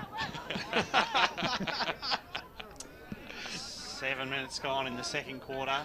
7-point lead to Doncaster East. Bell brings the ball back in. The former Magpie of the Donvale variety, Josh Bell, got the kick to half-back. Long kick forward there by McCubbin. Marrow tries to hunt down the footy, but he had Martin in opposition, and the ball was all wrapped up there in the hands of Witchell. That was a strong tackle then applied by both Jared Lowther and Jack Martin. Umpire throws it up. Gold there. Shark the pack. Was immediately tackled. And it will be another ball up. Sam Gold getting involved on plenty of occasions. There he is again on the bottom of the pack. Puts his body over the ball, but once more he was going nowhere. As he had Ryan sitting across him there, who got a yellow card in the first quarter. Lockie Ryan is back on now. Through some heavy traffic, who can get a quick kick out of this pack? The umpire says that was over the shoulder. Free kick goes to Gold. So he's earned a free kick there, really just through his hard work, Sam Gold. Puts the kick out towards the wing where Martin was in prime position. Tell you what, that wasn't a free kick. No. Nothing much in that. I didn't think so either. Witchell was the recipient of it. Very short kick. Not sure that travelled the required distance. No. Now a 25-metre penalty against Viano for holding on for too long. And he throws his hands to his head and says, "What are you thinking, umpire?" Because... Tell you what, he's been real generous with the 25 on this occasion. Gosh. So Jaden Hogle, who's not without a chance from here. It's going to test him, but he's a prolific goal kicker. Absolutely, and he's a class player. He's kicked harder once than this before. So Jaden Hogle didn't even think about trying to pass it off. He wants to have a shot. Hangs it out to the right. The distance wasn't a problem. The accuracy was. Minor score then. And Mitcham move on to 4 goals for 28. Doncaster East 5-4-34. So they really needed to take advantage of that situation there, Mitcham, but were unable to do so. Huge fly over the back there, Summers. Well, he's really announcing himself in this second quarter, isn't he? Terrific. Takes the mark, kicks it up towards the half-forward line now. Martin was the target. Stephen was pushed out of it. The umpire might have seen that. The non-officiating umpire saw that from the back of the centre square.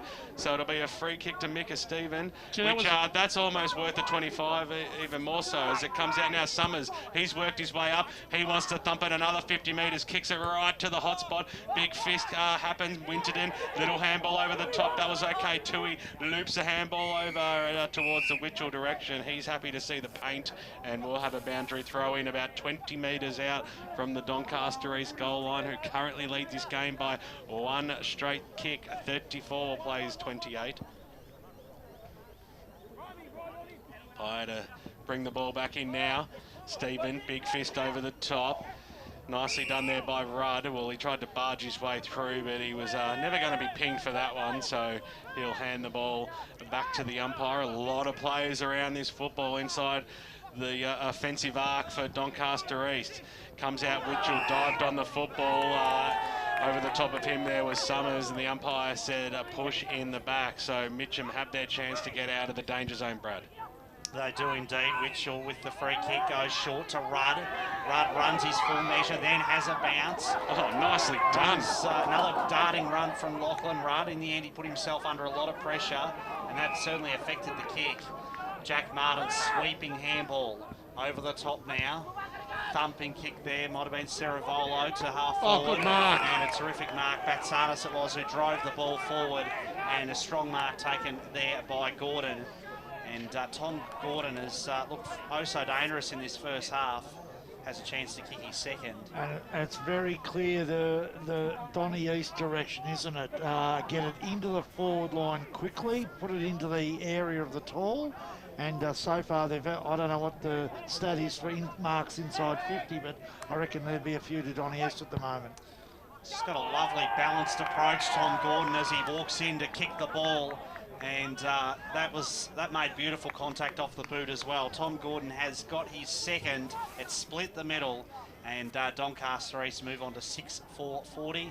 Mitcham 4-4-28 on the Bendigo Bank scoreboard. Believe it or not, I reckon that play was set up by Rudd's indecision and hesitation when he ran from the back line. He actually threw his whole Mitcham forward line out of kilter, and then when the ensuing tackle mistimed the direction of the ball, they got caught napping there. Mitcham and East Doncaster were able to rebound. Doncaster East, I should say. Grant Campbell, thanks to Choose Tap Match Stats. Marks inside 50 this quarter, 5-1 in favour of Doncaster East, and with this clearance, they're leading the centre clearances 5-1. Well, that sells the story, doesn't it, Brad, as the kick goes up towards the half-forward line, locked in really well, and then copped one high for his troubles, did he? Yeah, that was definitely there, BWS. He's been impressive, hasn't he, this young lad? Yeah, Brad was alluding to that in the first quarter. Kick goes inside forward 50. Oh, that's magnificent. And Gordon, well, he'll just led into space nicely. And he's probably on the wrong side for a left footer, but he might go Buddy Franklin styles here. Swings it around on the left boot. The umpire said no. Well, Gordon will be happy with that because that was an absolute shocker. But he'll come back and have a ping from about 45 metres out, tugged up. I reckon the coach would have been happy that he's having another shot, because I don't think he would have been happy with that delivery going in as a decent shot for goal there, Davo. Not only was it a poor, it was a poor, like it looked like he was, he was lairising, that's what he was doing. Yeah, that's what he was doing then. So Tom Gordon kicked the last goal. Go back and kick through the ball, Tom.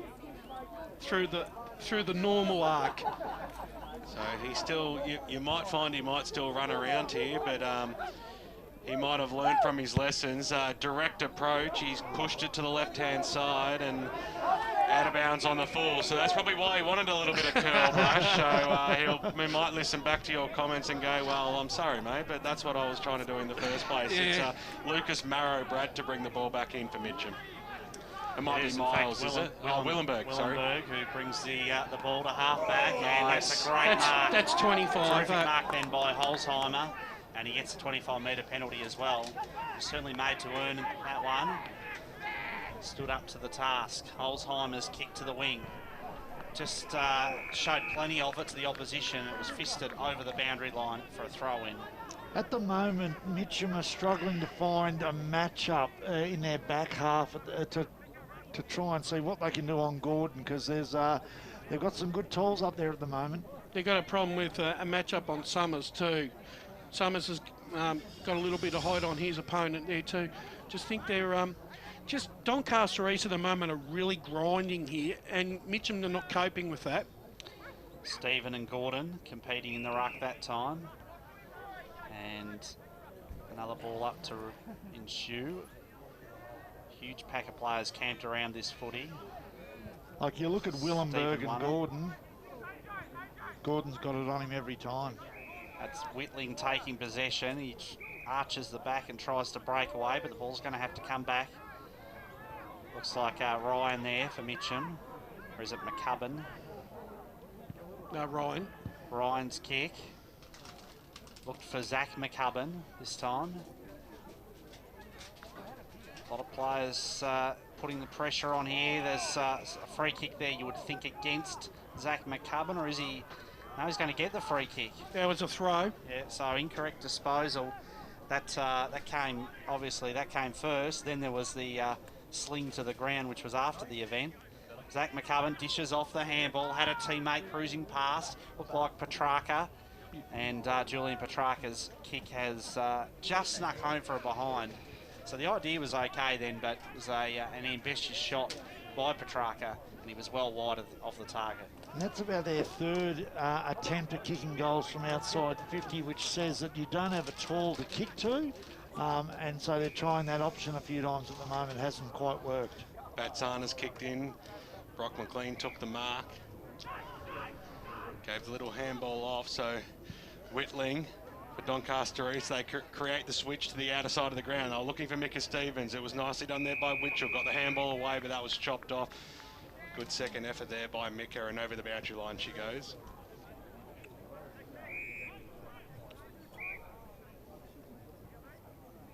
$11 points is the margin. Doncaster East have the lead. 40 plays 29, second term here out at Zerby's reserve. Stephen got the knockdown straight into Brock McLean, wrapped up by his opponent there in Robbie Petrarca. I agree with Brash. I think Doncaster East are just really trying to grind them down, aren't they? They're nothing flashy at the moment, just grind them. Viano went after it. Kick was smothered. Going in there, Batsana's little handball over the top. He was looking for Whitling. He was brought to ground quickly, released the pill. Batsanas goes in after it again. Nice, strong tackle by Lockie Ryan over the top. And umpire says, give it to me, boys. Almost centre half forward for the Mitcham side. Throws it up now. Fresh air shot there by Stephen. It was chopped there by McCubbin. Got it away. Batsanas linked up well. Now he's Whitling on the left boot. Wafted and pofted it inside forward. 50. Is it going to sit up there for Summers? He took it on the second bite. Got the handball away. But Tui's there to mop up though for Mitcham. On the right boot. Out of that danger zone he goes. And now here's a bit of a run if they can create a switch here. Petrarca, little handball over the top. It needs to sit up for Ryan. He met the pill nicely, but he was tackled magnificently by Micah Stephen on the right boot. What a second effort that was, up towards centre half forward. They'll switch the play out wide here. Doncaster East. Tenler's going after it. He was heavily met by Lachlan Rudd. And I tell you what, that's not... I can't see how that was a free kick either. So we've called a few in this second term. I think he was a little bit stiff there. I'm not sure how you felt about that one, Davo. Oh, I thought it was there. It was there. He was the attacking player coming to a player that was had his eyes on the football. Got him a little bit high. The thing I was disappointed with was it was a very lackadaisical kick from Gordon. You know, he set him up there, and that was a poor kick forward. So Jason Tenler, he'll kick her about 42 metres out from goal. Can he find the big sticks? Yes, he can. No, he can't. He's pushed it to the left-hand side. It looked good off the boot, but minor score is the result. So chances going begging for both sides here in the second term. 19 minutes gone on the Bendigo Bank scoreboard. It's a 2-goal lead to Doncaster East. Grant Campbell, some stats as we head into time on in this second term, thanks to Choose Tap. Contested possessions 22 to 15 this score in favour of Doncaster East. Inside 50s 8-5 their way. That's gone 6.4 metres, that kick, I reckon, because it's the second kick and they're not into the goal square. Handler's kick to the wing position. Strong tackle applied there by Viano on Winterton, and it'll be a ball up. It was actually Musso, Davo, who set up Tendler before with that pass. Oh, was it? Sorry. And probably the first time, well, we didn't call him, but it's probably the first time he's had a kick in this first half. Very quiet game from him so far. Quick kick up towards the wing. Off the deck. Little kick to Ceravolo, bypassed him. Papakin Stanton has another one who hasn't really earned a mention from us so far. So there's a few players for Doncaster East who need to start to get involved. This is Stephen. Stephen's kick was a good one, but it's been well intercepted by Handley. And Handley switches play to that outer side. Got it to Miles. Miles kicked out to the wing. On that outer side, strong tackle there applied by McLeod on Witchell. And Rami came in just for some good measure as well from the side. He's given a card there too, has he? No, just because Rami's involved doesn't mean cards are involved, bro. Whitling there, all wrapped up. Ball spills on the deck. This is Locke who takes possession, but the boundary line was close by. I wouldn't be, look, I'd be worried about Rami, but if Luke McLeod hits you, I tell you what, you know you hit. He's a solid boy. Absolutely he is. Back into play, quick kick out of the pack. Handball was shot out by Henshaw. Promising build up here by Doncaster East. Up towards the wing. That's clever, Tenler. Clever by Tenler. Got it to McLean. Brock McLean doesn't panic. Just kept his nerve then. Through the traffic. Went short. And unfortunately not keeping his nerve was Lucas then, who panicked. He played on. He got caught. And a bit of frustration boiling over now as well. umpire will say that is another 25-metre penalty. He's already silly. issued one of them, and now a second one. And I think Connor Lucas there just really getting frustrated because he just backed the wrong horse on that occasion. He Made was the wrong decision. listening to the brethren on Can Hill instead of listening to his teammates to go on with it. Spot on. This is Keedle. Keedle's kick for Mitcham. And it wasn't the best spot to kick to, and Gordon had that kick well scouted and safely pouches the mark for Doncaster East. Well called, Brad, as Gordon now just pops it up to the half-back line. Saravolo was there, gave a nudge in the back. We all saw it, so it'll be a free kick to Mitcham. Going the way there of Zach McCubbin. He's kicked a goal already in this first half. Be hopeful to set up another one now for the Tigers. They definitely need one, there's no doubt about that. They need some luck to go their way. Big fly there from Gordon. He got a fist on it. It's about 10 metres out from goal. Solid tackle laid there by Lachlan Ryan just to hold things up there. And it'll be Lowther to hand the football back to the umpire. Pavic and Stanch now in there as well. Club favourite down here at Doncaster East is Papa.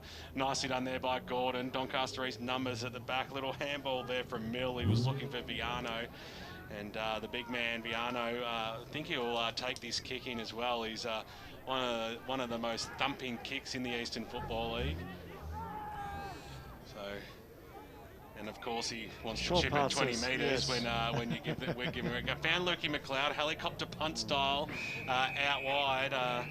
Which didn't help him as well. Too much curl on the football. So Tui to bring the ball back in now for Mitcham. Umpire said it was good. So the mark has been taken there by Tommy Miles. Donny's been a little bit wasteful and a bit clumsy the last 2 or 3 minutes with some of their decision making. So Miles goes 3 metres back to Tui.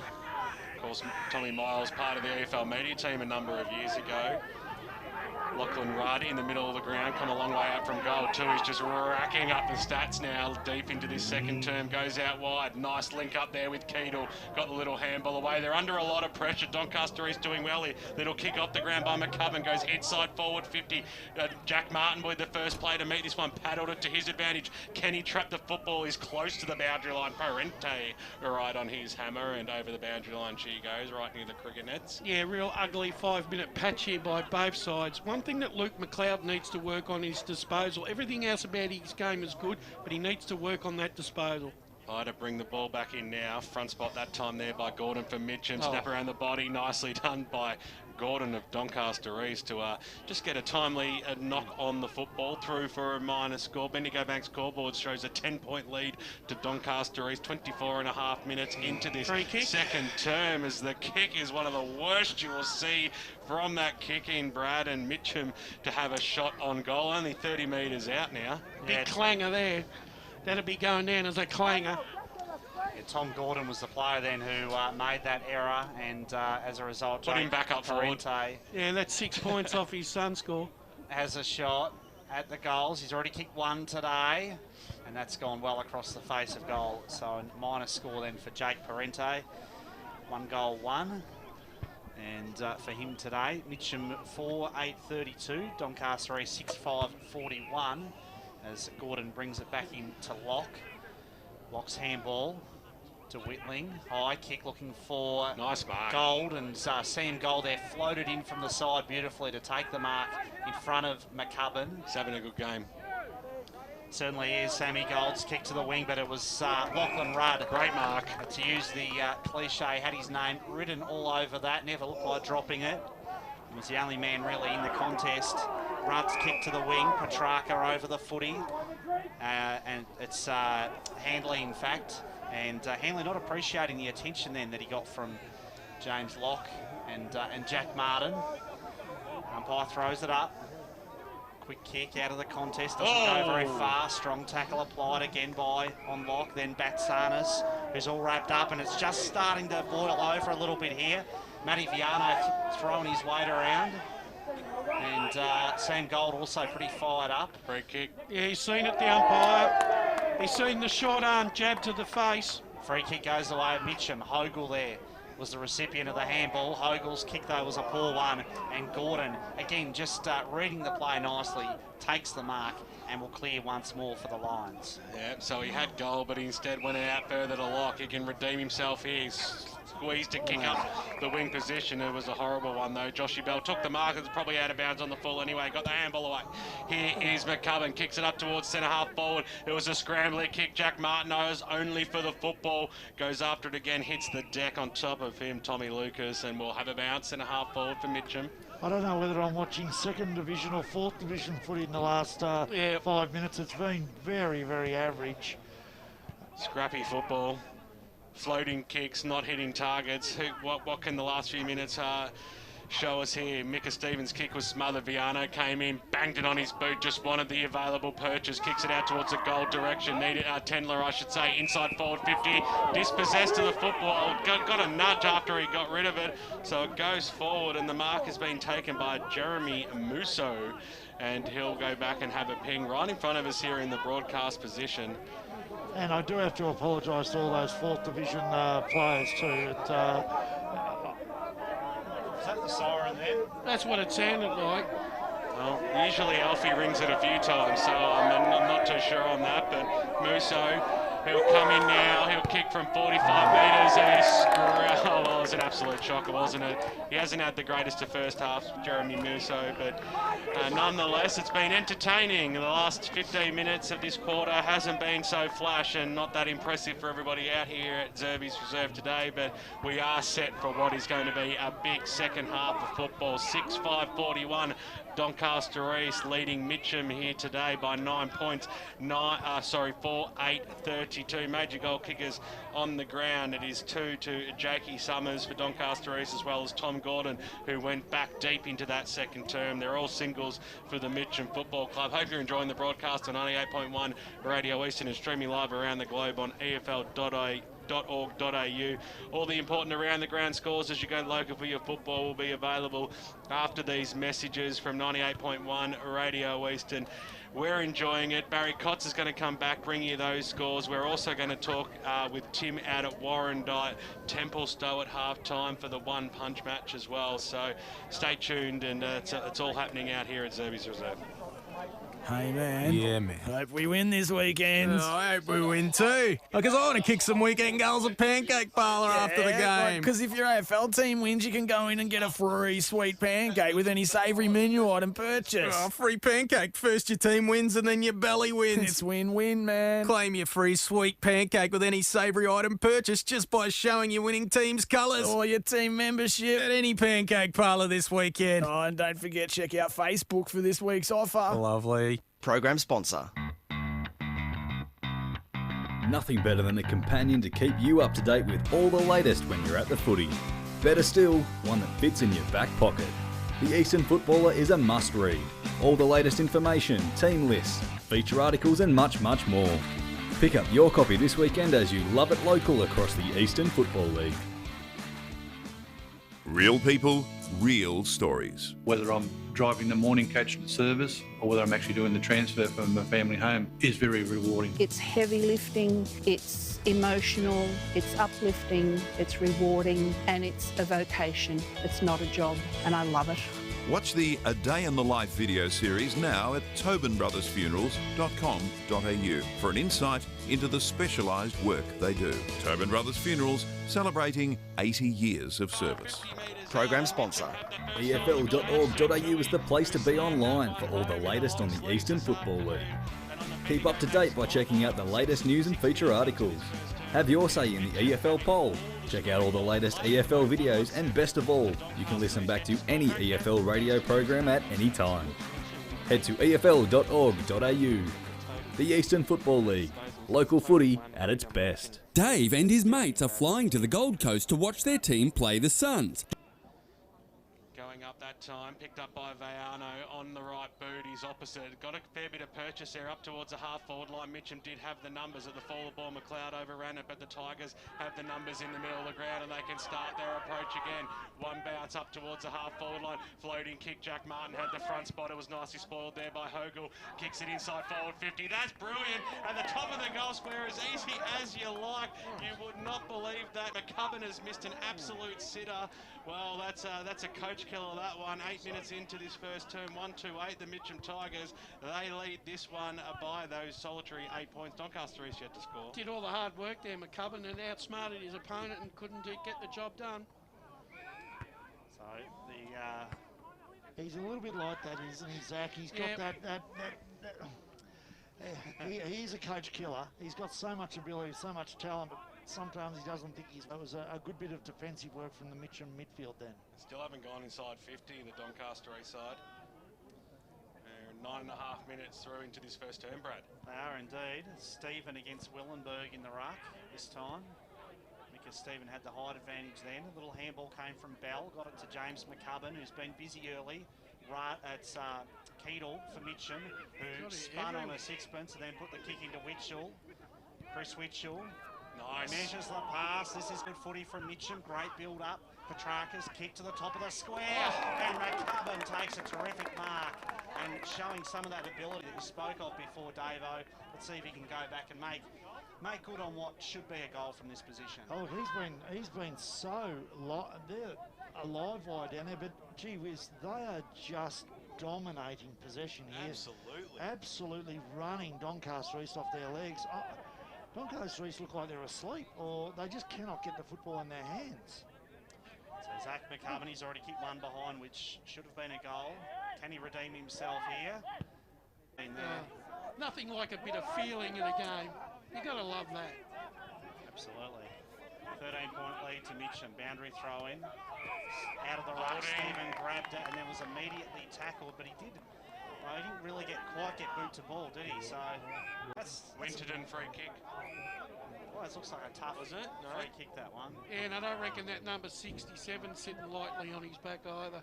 He needs to get that number 15 back on BWS. Might be weighing him down a bit. So it's looks like Gordon it is for Mitcham. William Gordon.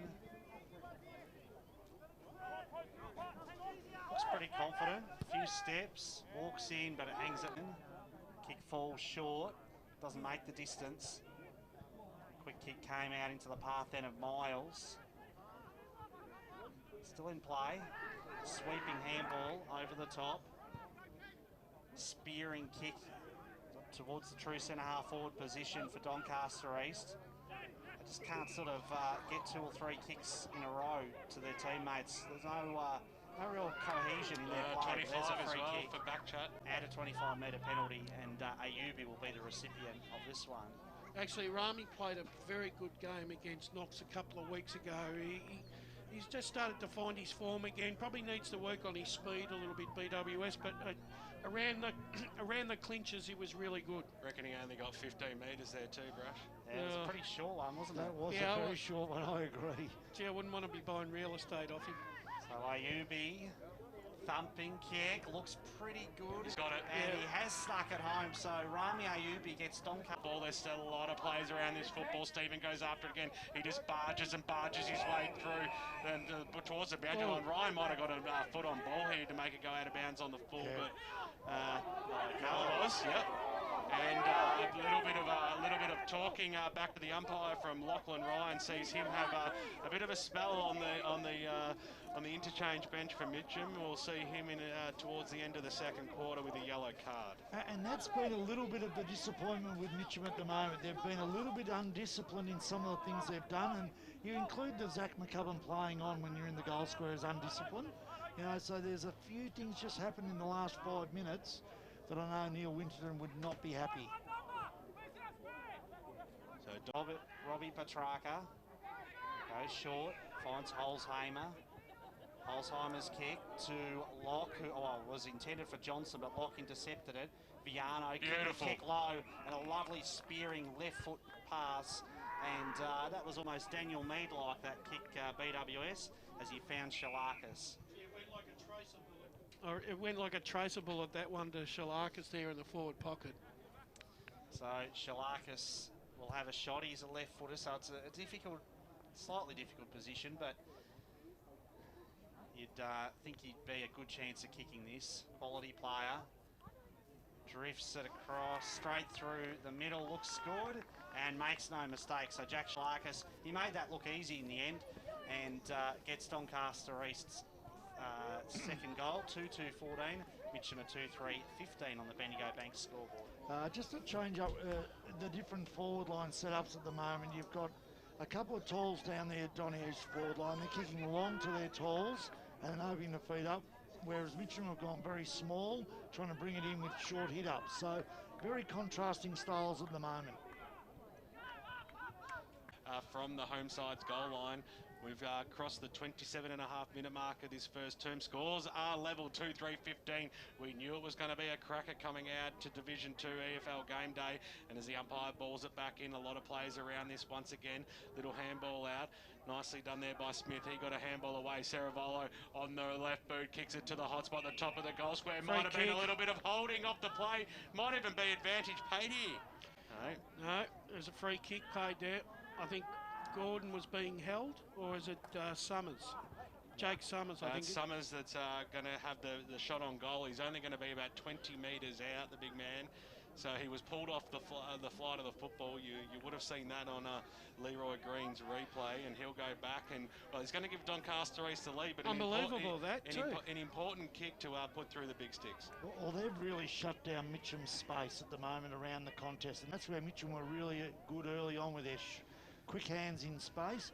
Donny East have shut that space down and now have got the ball back in their own ball court, I suppose, and they're using their tools to advantage. Well, Jake Summers makes absolutely no mistake. The goal umpire did not move, and Doncaster East have found themselves in the lead for the first time in this match on AFL game day.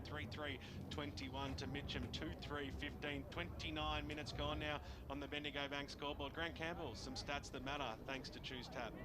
Well, Doncaster East being very good at the clearances this quarter, even when they were struggling in the first 15 minutes. They lead the clearances 12-8. Thank you there to Grant Campbell. I'll tell you what, Jake Summers there kept his at the start of the second term.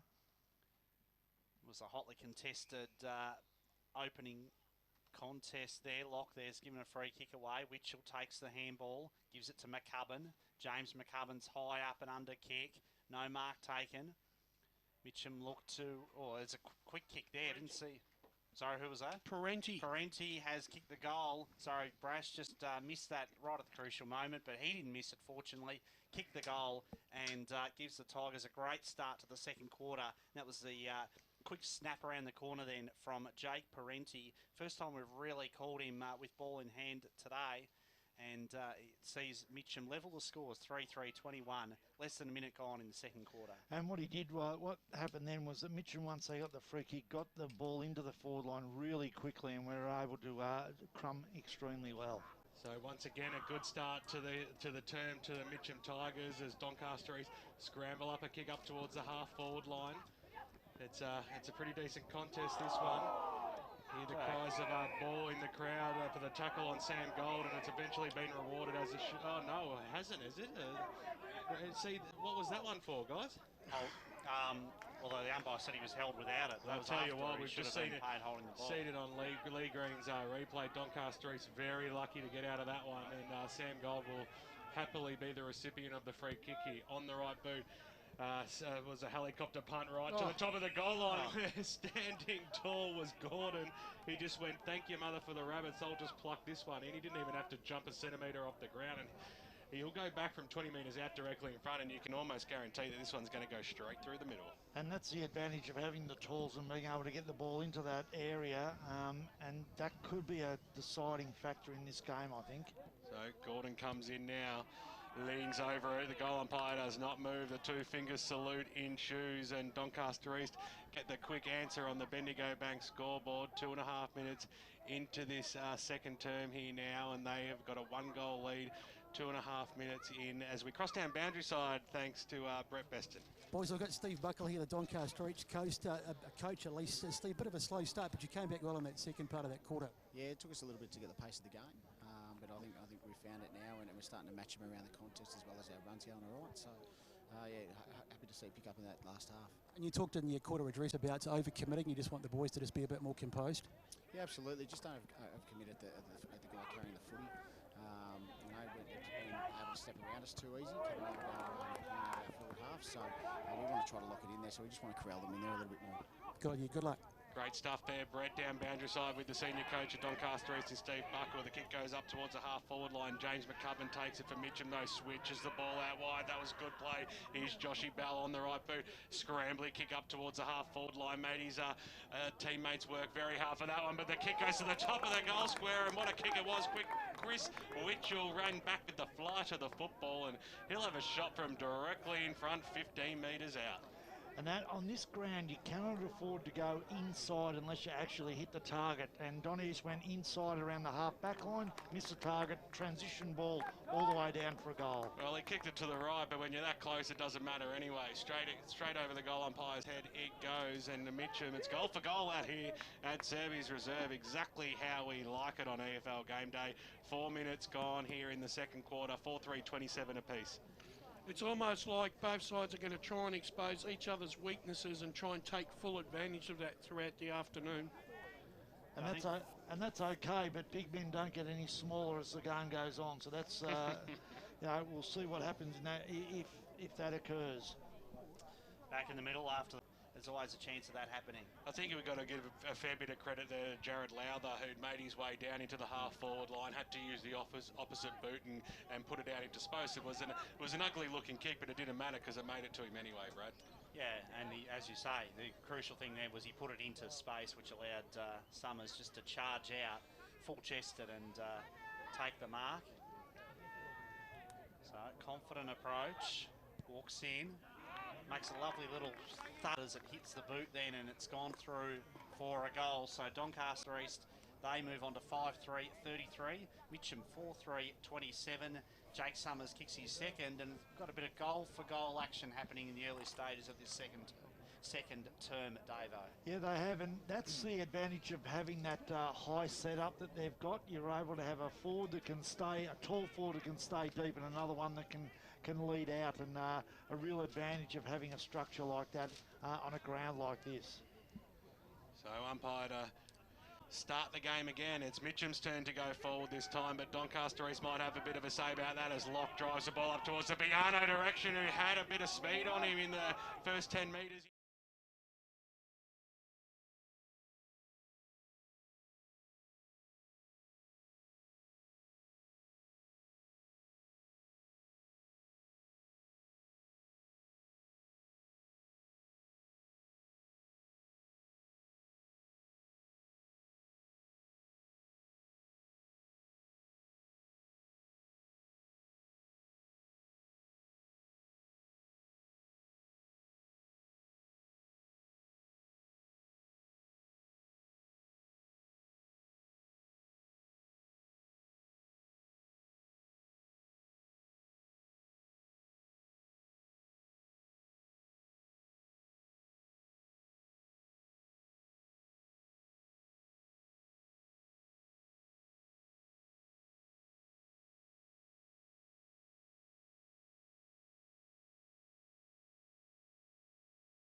have enough distance here, but kicks it towards the Summers direction. What a lead that was. What a pass it was also. Centimetre perfect and good jukes there by Jake Summers. He'll have a second shot on goal in a matter of minutes now for Doncaster East to extend their lead potentially by 2 goals. This guy's moves very Carey-esque, doesn't he? The way he drops the ball onto the boot, Davo. He just moves. He moves beautifully for a footballer, this guy. I know when I was at Surrey Park, they were trying to get him to commit to Surrey Park because he's an ex-Surrey Park junior, and he was really considering it, but I suppose... The umpire says that was over the shoulder. Free kick goes to Gold. So he's earned a free kick there, really just through his hard work, Sam Gold. Puts the kick out towards the wing when Martin was in prime position. Tell you what, that wasn't a free kick. No. Nothing much in that. I didn't think so either. Whitchell was the recipient of it. Very short kick. Not sure that travelled the required distance. No. Now a 25-metre penalty against Viano for holding on for too long. And he throws his hands to his head and says, "What are you thinking, umpire?" Because tell you what, he's been real generous with the 25 on this occasion. Gosh. So Jaden Hogle, who's not without a chance from here. It's going to test him, but he's a prolific goal kicker. Absolutely, and he's a class player. He's kicked harder ones than this before. Jack Martin sweeping handball over the top now. Thumping kick there, might have been Ceravolo to half forward. Oh, good mark. And a terrific mark. Batsanis it was who drove the ball forward, and a strong mark taken there by Gordon. And Tom Gordon has looked oh so dangerous in this first half. Has a chance to kick his second. And it's very clear the Donny East direction, isn't it? Get it into the forward line quickly, put it into the area of the tall. And so far, I don't know what the stat is for marks inside 50, but I reckon there'd be a few to Donny East at the moment. He's got a lovely balanced approach, Tom Gordon, as he walks in to kick the ball. And that made beautiful contact off the boot as well. Tom Gordon has got his second. It's split the middle. And Doncaster East move on to 6-4-40. Mitcham 4-4-28 on the Bendigo Bank scoreboard. Believe it or not, I reckon that play was set up by Rudd's indecision and hesitation when he ran from the back line. He actually threw his whole Mitcham forward line out of kilter, and then when the ensuing tackle mistimed the direction of the ball, they got caught napping there. Mitcham and East Doncaster were able to rebound. Doncaster East, I should say. Grant Campbell, thanks to Choose Tap Match Stats. Marks inside 50 this quarter, 5-1 in favour of Doncaster East, and with this clearance, they're leading the centre clearances 5-1. Well, that sells the story, doesn't it, Brad? As the kick goes up towards the half-forward line, locked it really well, and then copped one high for his troubles, did he? Yeah, that was definitely there, BWS. He's been impressive, hasn't he, this young lad? Yeah, Brad was alluding to that in the first quarter. Kick goes inside forward 50. Oh, that's magnificent. And Gordon, well, he'll just led into space nicely. And he's probably on the wrong side for a left footer, but he might go Buddy Franklin styles here. Swings it around on the left boot. The umpire said no. Well, Gordon will be happy with that because that was an absolute shocker. But he'll come back and have a ping from about 45 metres out, tugged up. I reckon the coach would have been happy that he's having another shot, because I don't think he would have been happy with that delivery going in as a decent shot for goal there, Davo. Not only was it a poor, it was a poor, like it looked like he was, I don't know. Throws it up now. Fresh air shot there by Stephen. It was chopped there by McCubbin. Got it away back. Sarnas linked up well. Now he's Whittling on the left boot. Wafted and pofted it inside forward 50. Is it going to sit up there for Summers? He took it on the second bite. Got the handball away. But Tui's there to mop up though for Mitcham. On the right boot. Out of that danger zone he goes. And now here's a bit of a run if they can create a switch here. But Traka, little handball over the top. It needs to sit up for Ryan. He met the pill nicely. But he was tackled magnificently by Micah Stephen on the right boot. What a second effort that was. Up towards centre half forward. They'll switch the play out wide here. Doncaster East. Tenler's going after it. He was heavily met by Lachlan Rudd. And I tell you what, that's not. I can't see how that was a free kick either. So we've called a few in this second term. I think he was a little bit stiff there. I'm not sure how you felt about that one, Davo. Oh, I thought it was there. He was there. He was the attacking player coming to a player that was had his eyes on the football. Got him a little bit high. The thing I was disappointed with was it was a very lackadaisical kick from Gordon. You know, he set him up there, and that was a poor kick forward. So Jason Whittling there, all wrapped up. Ball spills on the deck. This is Locke who takes possession, but the boundary line was close by. I wouldn't be, look, I'd be worried about Rami, but if Luke McLeod hits you, I tell you what, you know you hit. He's a solid boy. Absolutely he is. Back into play, quick kick out of the pack. Handball was shot out by Henshaw. Promising build Trouble up here. here by Doncaster East. Up towards the wing. That's clever, Tenler. Clever by Tenler, got it to McLean. Brock McLean doesn't panic, just kept his nerve then. Through the traffic, went short, and unfortunately not keeping his nerve was Lucas then, who panicked. He played on, he got caught, and a bit of frustration boiling over now as well. Umpire will say that is another 25-metre penalty. He's already issued one of them, and now a second one. And I think Connor Lucas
They're just really getting frustrated because he just backed the wrong horse on that occasion. I think Made he was the wrong decision. listening to the brethren on Can Hill instead of listening to his teammates. They're floated in from the side beautifully to take the mark in front of McCubbin. He's having a good game. Certainly is. Sammy Gold's kick to the wing, but it was Lachlan Rudd. Great mark. To use the cliche, had his name written all over that, never looked like dropping it. He was the only man really in the contest. Rudd's kick to the wing, Petrarca over the footy. And it's Handley, in fact. And Handley not appreciating the attention then that he got from James Locke and that made 10. Got it to McLean. Brock McLean doesn't panic, just kept his nerve then through the traffic, went short, and unfortunately not keeping his nerve in there. Nothing like a bit of feeling in a game. You got to love that. Absolutely. 13-point lead to Mitcham. Boundary throw in.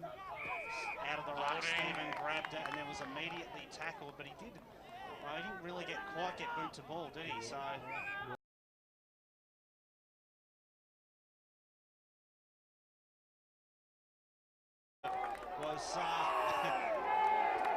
Was Lucas then who panicked, he played on, he got caught, and a bit of frustration boiling over now as well. Umpire will say that is another 25-metre penalty. He's already issued one of them, and now a second one. And I think Connor Lucas there just really getting frustrated because he just backed the wrong horse on that occasion.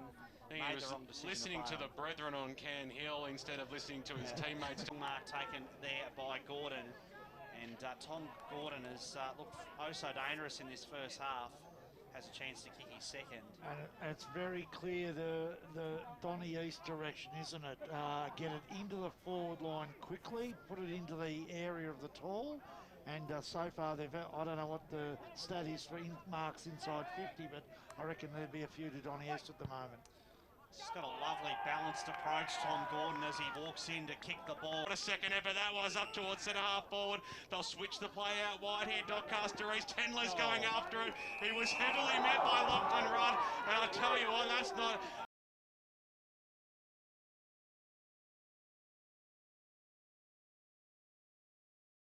What a second effort that was, up towards centre half forward. They'll switch the play out wide here. Doncaster East, Tenler's going after it. He was heavily met by Lachlan Rudd, and I'll tell you what, that's not...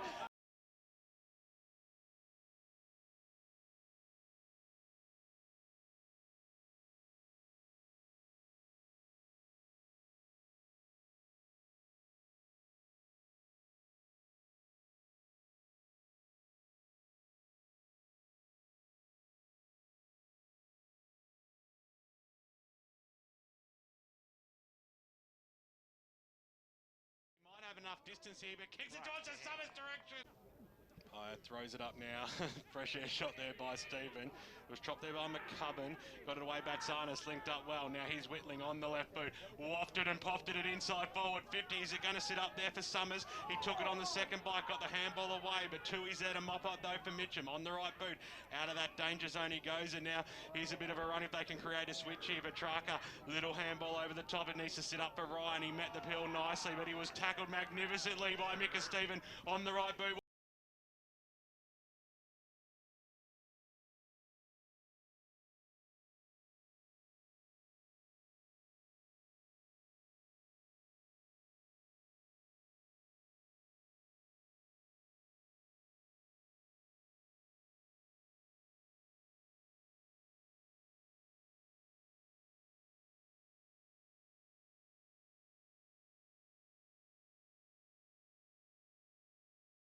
There's always a chance of that happening. I think we've got to give a fair bit of credit there to Jared Lowther, who'd made his way down into the half-forward line, had to use the opposite boot and put it out into space. It was an ugly-looking kick, but it didn't matter because it made it to him anyway, Brad.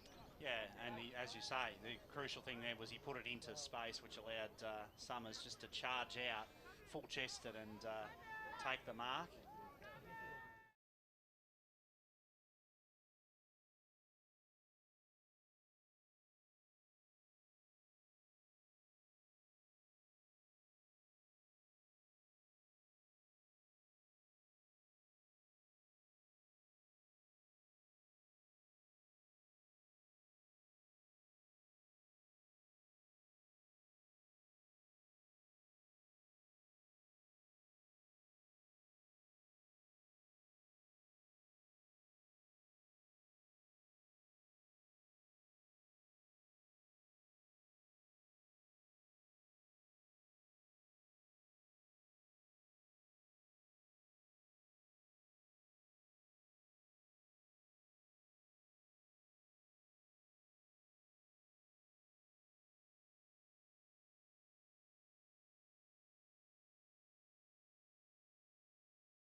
confident approach.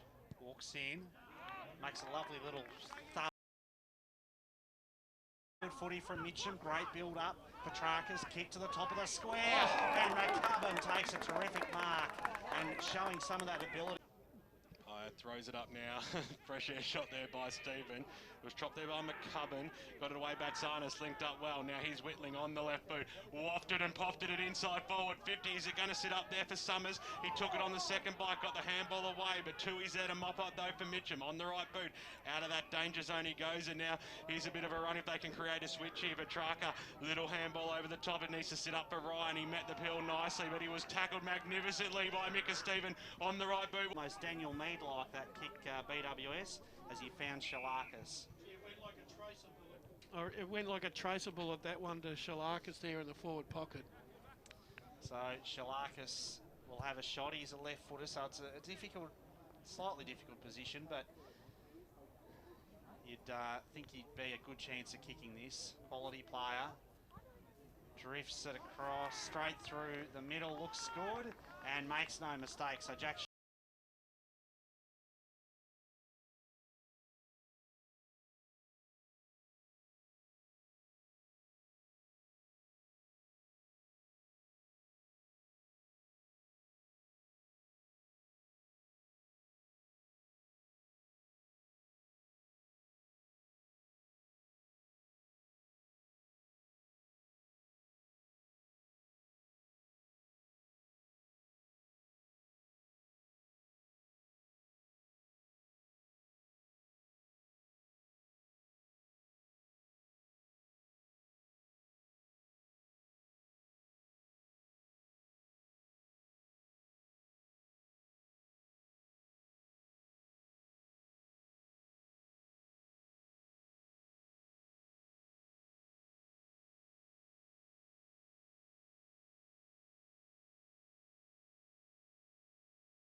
goal 50 metres out, and Mitcham have the first goal on the goal. That's Jake Tui, who slammed that one home in the long sleeves this afternoon.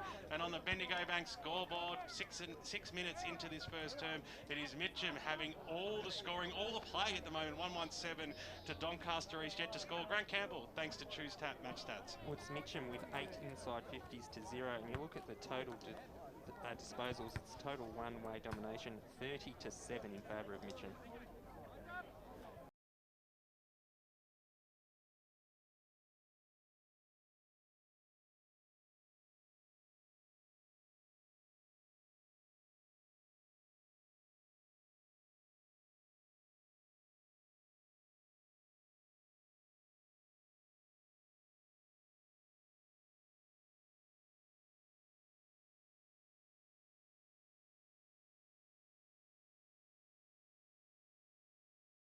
the start of the second term. It was a hotly contested opening contest there. Lock there's given a free kick away. Witchell takes the handball, gives it to McCubbin. James McCubbin's high up and under kick. No mark taken. Mitcham looked to, oh, there's a quick kick there, didn't see. Sorry, who was that? Parenti. Parenti has kicked the goal. Sorry, Brash just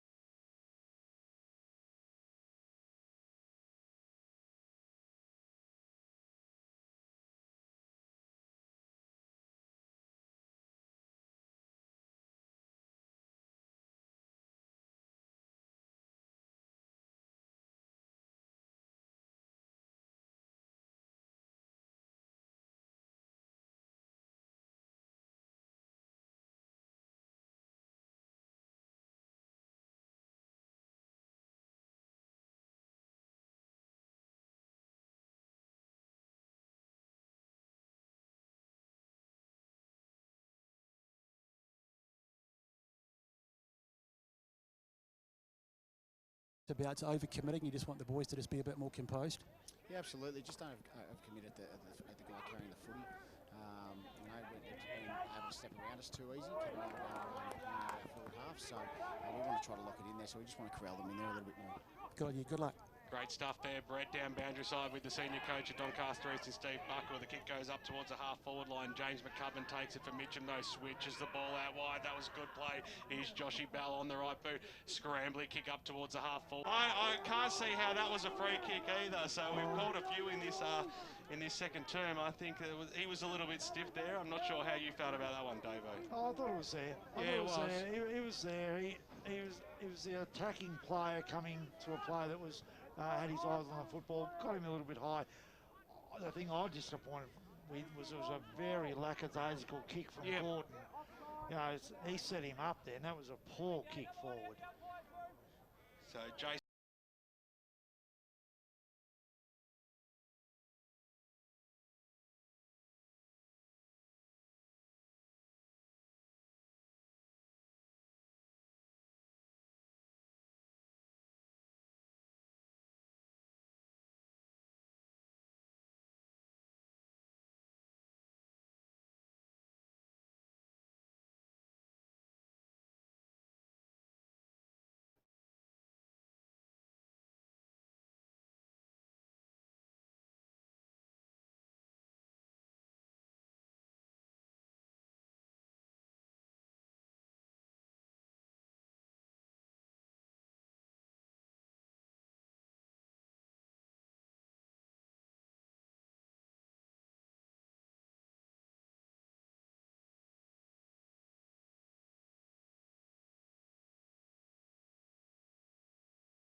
question for him, do you? No, sorry. I think I've answered all of them, boys. Yeah, you've been very generous with your time, Rami. I reckon I've done all right, yeah. You've done well, real well, Rami. Cheers, We'll get you back on next time. No worries, mate. Cheers. See you, boys. Thank you there to Rami Ayubi and Brett Beston and Ben Warren-Smith there getting a word with a man who had a fine game this afternoon. I wonder if he'll feature in anybody's votes when we cast them very shortly.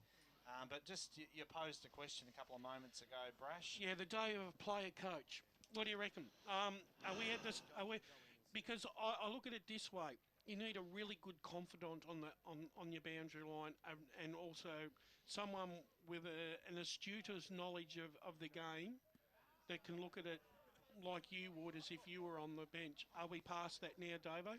I think we are. Look, and I think that's the key point. The key point is that you need someone that's on the bench could be a great, bench person, but they've got to think the way you do. And that sometimes isn't easy. Look, I think it's gone. Who we got down there? We got Jake Summers, I reckon. Yeah, we've got one of the big men, the Twin Towers, can we call him that? Jake Summers, who had quite a big influence, of course, with his, was it 3? I had you down for 3. Yeah, we'll go with 3, yeah.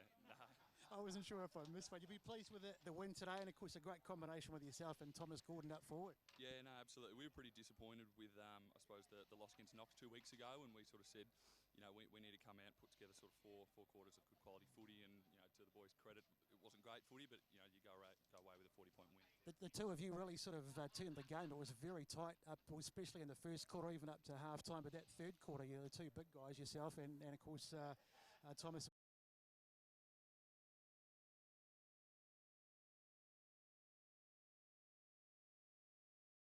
Sort of take a couple of grabs, so yeah. It's Brett Davidson here, Jake. Tell us a little bit about the transition that you've had to make from the VFL football standard and style coming into second division football. Obviously, you're playing on different sized grounds, but how have you found the transition?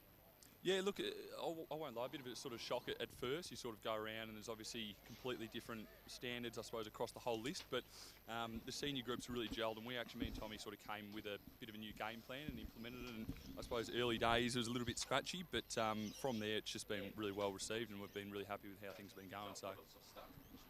And also, I suppose, the fact that, you've seen, I mean, you weren't there last year, so I suppose it's a little bit difficult to comment on the fact that, they had great bookends, but this year you've gone for a more all-rounded team that's a lot more versatile, a little bit more outside run, which has been great. Is that part of the game plan that you're looking at? Yeah, you've hit the nail on the head there. We're just trying to really incorporate the whole team, that run and carry, and obviously the link up with handballs. And we know when we get it in quickly, we've sort of got the hit-up targets and stuff, so really just trying to bring in the whole team, I suppose, if you're referring to last year rather than just relying on one or two people. So, Jake, it's Brash here, mate. Congratulations, fantastic performance by you today. Really good game. Good on you, thanks guys. Cheers. One of the things I want to ask you is the fact that you and Sammy and also Brock McLean have come to the club this year, and look, you've all played higher grade football, and as you said, you're now having an input with Bucksy and Birdie. How is it? What's it been like? Has it been all embracing with the hierarchy with regards to making Doncaster East a better football club on field? Yeah, absolutely. I think sort of part of that was me and Tommy got sort of chucked straight into the leadership group, and the buy-in by everyone was really well received, and we brought in a game plan. It's been embraced by the boys, and it's just we're a team now, and it's really sort of moulding together well. Final one from me, Jacob. Just wondering, what would it have taken to have got you to Surrey Park? Because you're on my list. I mean, I just couldn't get you across the line, so I'm just wondering what it was. I suppose I wanted to play sort of Div 1 or Div 2. Yeah, and that's what I love those boys. So. And that's what he said. That's exactly what he said off air, Jake. Thanks very much. Thanks. All right, Jake Summers, he's had a fantastic game today. 3 goals, well played, and thanks for talking to us. Appreciate it, guys. Thanks. Cheers. Thank you there to Jake Summers. Thanks to Brett Beston and Ben Warren-Smith on the boundary, getting a couple of interviews. And we haven't heard from Grant Soupy Campbell since the final siren sounded with the stats that matter. So let's get a bit of an overview of the game from a statistical perspective with Grant Campbell. Hitouts to advantage 24-12 for Doncaster East. It was 15-3 their way in the second half. They won the clearances 46 to 32. They won the contested possessions by 30 with 143 to 113. Mitcham with 33 more uncontested possessions, 147 to 114. Inside 50s, 53 to 40 in favour of Doncaster East. Mitcham with only 25 inside 50s after quarter time. And the marks inside 50, 18 to 10 in favour of Doncaster East. So those stats probably illustrate some of the points you were making, Davo, about Mitcham chipping the ball around too much and not really looking dangerous going forward today. Yeah, I think, I mean, that's really good. When you hear stats like that, and I think that's something that, as a club, they need to, they need to be looking at that. I'm sure they've got their own stats men, but they need to look at that because you've got to make some adjustments. And, I think that's really important. But I want to go back to the playing coach stuff. I think it's a really important thing to look at. And I can remember coaching against Neil when he was a playing coach at Bayswater. And he was a tackling machine. He was really difficult to match up on in the midfield because you nearly had to take a good midfielder out of your I suppose, group to match up on him. But it seems to me that, is it weight of expectation? Is he expected to be a better player than what he's been able to put on the park? I'm not exactly sure what he's doing at the moment and what style he's got for his own game. And that's the difficult thing. And I would think it's a really tough gig having to play. Oh, I reckon it is too. A really tough gig. I just think that, look, as I said, it comes down to... I still think it comes down to the interpretation of your assistants that you have. Look, and if you're an on-baller like Neil was and you're captain coach, you're not going to be worrying about every 5 minutes. You're worrying about playing a game of football, right, and your own performance. So how you supposed to sit there and get in at quarter time and half time and three-quarter time and make a speech about how well your side's going when you've got to try and play well yourself. You're right. It's a hard act to follow, Neil. And I think the only guys that can do it now are probably guys that are maybe going to play at one end of the ground. Yep. And might be a dominant force. Because if you play at one end of the ground, then at least you can view the whole ground while you're coaching and playing. It's a bit harder when you're in the middle. Got any more scores, Baz? Well, just before we go to Barry Brash, sorry, I'll just chime in. We're going to have a break here on 98.1 Radio East, and great job by Brett Beston down Boundary Side getting the Doncaster East victorious players. What a happy club rooms they are. But we'll come straight back, and Barry will go through all those important around the ground scores, and we'll also we're going to give our votes and who we nominate for our players for all the awards this afternoon. It's a big hour coming up here on 98.1 Radio Eastern. Dave and his mates are flying to the Gold Coast to watch their team play the Suns. Do they B, pay too much for a taxi, C, hope for an airport rail link this century, or D, get a lift from a mate and hope for the best when they fly home? What about A, for A1 Airport Parking? At A1 Airport Parking, get 2 days for $25, 3 days for $34, or get 7 days parking for just $69.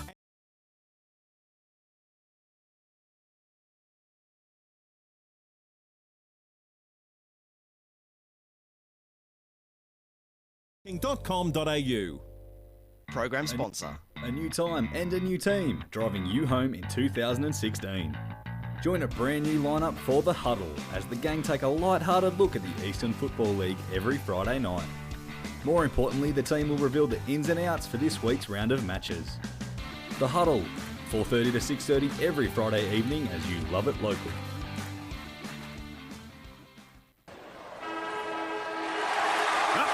Tigers! Calm the Burners! Let's go, Panthers! What a mark! Let's go, doggies! Tobin Brothers Funerals, serving all supporters in the Eastern Football League since 1934. Tobin Brothers Funerals, celebrating lives. Program sponsor. Hey, man. Yeah, man. Hope we win this weekend. Oh, I hope we win too. Because I want to kick some weekend goals at Pancake Parlour after the game. Because if your AFL team wins, you can go in and get a free sweet pancake with any savoury menu item purchase. Oh, free pancake. First your team wins and then your belly wins. It's win-win, man. Claim your free sweet pancake with any savoury item purchase just by showing your winning team's colours. Or your team membership. At any Pancake Parlour this weekend. Oh, and don't forget, check out Facebook for this week's offer. Lovely. Program sponsor. EFL.org.au is the place to be online for all the latest on the Eastern Football League. Keep up to date by checking out the latest news and feature articles. Have your say in the EFL poll. Check out all the latest EFL videos, and best of all, you can listen back to any EFL radio program at any time. Head to EFL.org.au. The Eastern Football League. Local footy at its best. We want the best for our loved ones. Offer them the best advice, give them the best care. Throw the best parties to celebrate milestones and achievements. And when the time comes, you want to give them the best celebration of their life. So you wouldn't leave it to just anyone to organise. Tobin Brothers Funerals believe funerals can be a celebration of life and always strive to be innovative and contemporary. So celebrate your life the way you want. Find out more at tobinbrothers.com.au. Tobin Brothers Funerals, celebrating lives. Program sponsor. Join the Eastern Football League media team for full coverage of the 2016 EFL season. From 1 p.m. every Saturday, the team dissect each of the 22 senior matches on the warm-up. The action kicks off from 2 p.m. with the EFL Game Day broadcast bringing fans a full play-by-play call of the game of the round. From 5 p.m. it's back to the studio for the post-match and a full wrap of the day's games. EFL Game Day, 1 to 6 every Saturday afternoon as you love it local. Radio Eastern 98.1, Barry Cots here at the EFL Game Day Centre here at Zerby's Park, Doncaster East. Let's go through all our division scores we've got so far. Let's start off with Division 1. And firstly, South Croydon and Vermont. In the end, it was a win to Vermont. Vermont 13-14-92 has defeated South Croydon 7-16-58. Blackburn and Bayswater. Easy win to Blackburn in the end. Blackburn 12-15-87 defeated Bayswater 9-5-59. Noble Park North Ringwood. Noble Park 10-11-71 to North Ringwood 4-3-27. Bourne 13-9-87 have defeated East Ringwood 3-10-28. Roeville and Doncaster was a big win to Doncaster. Doncaster 12-6-78 over Roeville 5-10-40. To Division 2, Waverley Blues and Croydon. There was a crackerjack game, got down into a thrill in the end, and it was a 2-point win to the Waverley Blues. Waverley Blues 12-5-77 have defeated Croydon 11-9-75. Lilydale and Knox, and it was a very close game indeed. In the end, it was a win to Lilydale by 3 points at home. Lilydale 7-8-50 have defeated Knox 7-5-47. Another very interesting game. Wanturna South and Mirrabbark, win to Mirrabbark. Mirrabbark 12-10-82 have beaten Wanturna South 9-9-63. And a big win to Upper Ferntree Gully to the tune of 78 points over Mulgrave. Upper Ferntree Gully 19-16, 130 have easily beaten Mulgrave 8-4-52. So would you have expected that, Brash, that game? That winning margin? For Upper Ferntree Gully? Yeah. No, I didn't, but I think that a couple of that Wanturna South had significance. That just shows you that Manny Clark's really struggled. His side is really struggling this year, but you know, the big upset on Lilydale getting home over Knox just once again opens the competition up in Division 2. It certainly does. Let's turn our attention to Division 3 and Warrandyte and Templestowe. Templestowe came out winners at Warrandyte this afternoon. 14-10-94 have beaten Warrandyte 7-10-52. Relatively close game, Ferntree Gully in the Basin at the Basin, and it was Ferntree Gully winners 8-19-67 to the Basin 6-6-42. Baronia and Ringwood, another close game indeed, and in the end it was a 3-point win to Ringwood away. Ringwood 8-7-55 have defeated Baronia 8-4-52. So some close games today in 3 divisions so far, Brash. Most definitely. With that game. Yeah, well, we did say that Ringwood were a chance this afternoon, and they've got the points. And Ferntree Gully, a really good away win against the Basin. And South Belgrave did it really easy this afternoon over against Chirnside Park. South Belgrave 19-17-131 defeated Chirnside Park 9-11-65. And the last game in Division 3, Scoresby and Heathmont. And in the end, it was an easy win to Scoresby. Scoresby 11-8-74, too good for Heathmont 4-5-29. Turning our attention to Division 4, Glenwaverley Hawks and Coldstream. And 11-point win to Glenwaverley Hawks, 10-6-66 to Coldstream, 7-13-55. Forest Hill 18-19, 127 have defeated Kilsyth 7-4-46. And final game we've got scores for Whitehorse and Donvale. In the end, it was a 10-point win to Whitehorse Pioneers, 11-14-80 to Donvale, 10-10-70. And in AFL, the Swans are back. Definitely, they won over St Kilda today. The final score was Sydney Swans 18-10, 118, were 50-point winners over the St Kilda 10-8-68. And that's all we've got at the EFL Score Centre today. We'll have some more scores a little bit later on. Thank you very much to Barry Cotts there. Thanks for that, and very comprehensive as always. And as Barry mentioned, we'll get another update throughout the hour here on EFL Postgame. It's time to have a look at our awards for the day, and we've got a few to present. We might go with the goal of the day first. This one sparked a little bit of discussion off air. We had a few differing thoughts, but how did you boys see it? I'm happy to bow to your judgment on this one. Oh, I like the first goal of Tommy Gordon's in the goal square. Actually made something out of nothing and kicked the ball over his shoulder in a very opportunistic moment. Yeah, look, there was really nothing that was absolutely spectacular today. Probably the cleverest goal was Hogel's roving off the pack to kick a goal in the third quarter, I think it might have been, or no, last quarter, early on in the last quarter. But I probably agree with you, Brash. I'd give it to Gordon Tommy Gordon, and he wins a $50 Vibro gym voucher for his Vibro goal of the day. So congratulations to Tom Gordon there of the Doncaster East Football Club, one of 3 goals that he kicked for the day. We'll get to the Trojan Workhorse Award in a moment. We might go through our votes for the Tobin Brothers Player of the Day. Yep. And then we'll segue that into the Trojan Workhorse Award. The Tobin Brothers Player of the Day does win a $50 Coles Myer gift card. And we'll start off with the votes of Grant Soupy. Are you giving votes today? We'll go to Grant Campbell with his votes for today. I gave 1 vote to Lachlan Rudd. I thought Mitcham bit slow at times moving the ball, but Lachlan Rudd was the one player who showed urgency and a willingness to take the game on. They needed to show that more throughout the game. 2 votes. I thought he started a bit slowly, but G's work rate impressed me throughout the game. Nick Batsanis, his ability to impact passages of play down in defensive 50, go forward and get another disposal inside forward 50, I thought was very impressive. But in a game that was quite scrappy and I thought devoid of class, Jake Summers, I felt, stood above everyone else, so I gave him my 3 votes. Thank you very much there to Grant Campbell. Summers getting the 3 votes, 2 to Batsanis and 1 to Rudd. And let's hear from our boundary rider today, working solo on the boundary for most of the day. Brett Beston, how did you see it? Very similar to Soupy. I actually gave Lachlan Rudd a vote as well. I thought he battled hard on the Mitcham defence, so very good from him.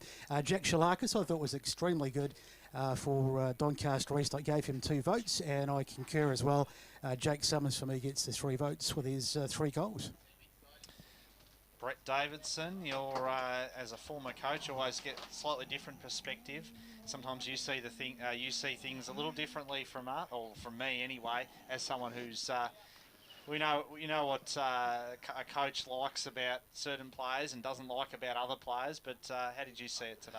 Well, look, I gave Tom Gordon 1 vote. I thought he changed the game very early with the way his marking ability. They needed a target. He came up and gave a target. Didn't kick as well as what he could have. He could have kicked, I reckon, 6. And that would have been a difference. I think all of us would have gone, he should have kicked 6. But he missed a couple that we think he should have got. But look, he was a big target for him. He went back and took some marks. So I thought, when you look at the game and the way the game's played, I gave him 1. I gave 2 to Sam Gold. I thought his work in the midfield was exceptional. I thought he was tough and hard at the contest all day, and he was one of the few midfielders early on in the game that kept Doncaster East in it, and then he continued to work, and it was pretty hard not to go with Jake Summers, because in a game where there wasn't, to be honest, a lot of class, he actually was the class act of them all. His marking he's a beautiful mark, he's a good kick, but he's got a really good football brain. So, yeah, I gave him 3 votes. Wayne Brasher, how did you see your votes today? Yeah, well, there's a fantastic performance by Doncaster East and all 3 players. Apologies to Nick Batsanis and Lockie Rudd. Couldn't fit them in my votes, but 1 vote. And I think Davo hit the nail on the head with Sam Gold's performance. Played extremely well when the game was hot early. Had to do a lot of the hard work defensively, but also was able to set up some forward opportunities. That wasn't a free 2 votes goes to a guy who I thought ran through the midfield all day, was a constant headache, and nearly was an impossible matchup for the Mitcham Football Club, and that was Jack Salakis. And 3 votes go to easily the best player on the ground. Oozes class, very Wayne Carey-esque performance this afternoon, and that goes to Jake Summers. It's a big rap, but he certainly was outstanding. But I went apologies to Sam Gold. He was probably the guy who was unluckiest not to get in the votes today in my votes. And I agree that Lachlan Rudd was Mitcham's best player. I think we pretty much all had that one down. I'll be surprised not to see his name at the top of the list as far as they're concerned tomorrow. I'd be disappointed when we if he read wasn't. out their players, best players on EFL Sunday. I gave 1 vote to Jack Salakis. I thought he just did a mountain of work today.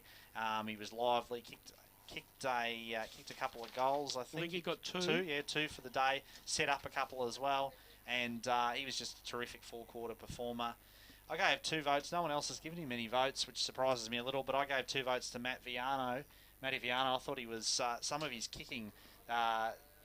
I don't think there's anything better in the game than watching a really good left footer when they get a bit of time and space and they hit a teammate lace out on the chest. And he did it a couple of times today. And he's such a good quality ball user, but he's such a hard nut as well. So he's got that combination of being having a lot of class, but also real toughness and hardness around the footy. And his tackling and his pressure and things like that were excellent as well. So I thought he played a huge game, and I gave him the 2 votes. And I gave Jake Summers the 3 votes as well. I think on a day where there wasn't a lot of players flashed in and out of the game, he was probably one guy who really presented well throughout the game, and he just showed that touch of class on a day where a lot of players probably let themselves down a little bit with some of their decision making, especially their execution. But we saw from him just about everything he did was quality. And he played a fine game. I'll be very interested to see. I'm sure I forgot Ben Warren-Smith there to give his votes. Not giving votes this afternoon. Leaving it to the experts. Okay. I was going to say I'll be very interested to see if he can go the whole hog and get the 3 votes from every single one of our judges. But as it turns out, from the 5 people who did cast votes, he gave 3. BWS 3 to Rami. He has got the unanimous vote. 15 votes polled by Jake Summers. The next best was Jack Salakis. He got 5 votes. And then it was Sam Gold with 3 votes. So that was your podium. Summers, Salakis and Gold. And Jake Summers takes home the Tobin Brothers Player of the Day, a $50 Coles Myer gift card. And the man who earned 3 votes from us, he got a 2 and a 1 from a couple of our judges. Sam Gold, I think, is a pretty strong contender for the Trojan Workhorse Award because he was a really mighty effort today. How did you guys see that? I think you've put a very good argument there, Brad. He did everything that you probably could ask. Put his body on the line many, many times this afternoon. And look, he gave as good as he got, but he still rose above that and still was a very influential player. Oh, look, I think he's definitely the one for the award. I mean, the other one is Rudd. Yeah. You know, when you look at it, he did everything he possibly could to keep his team in the game. But I think the bottom line is that Gold was just that little bit cleaner, a little bit...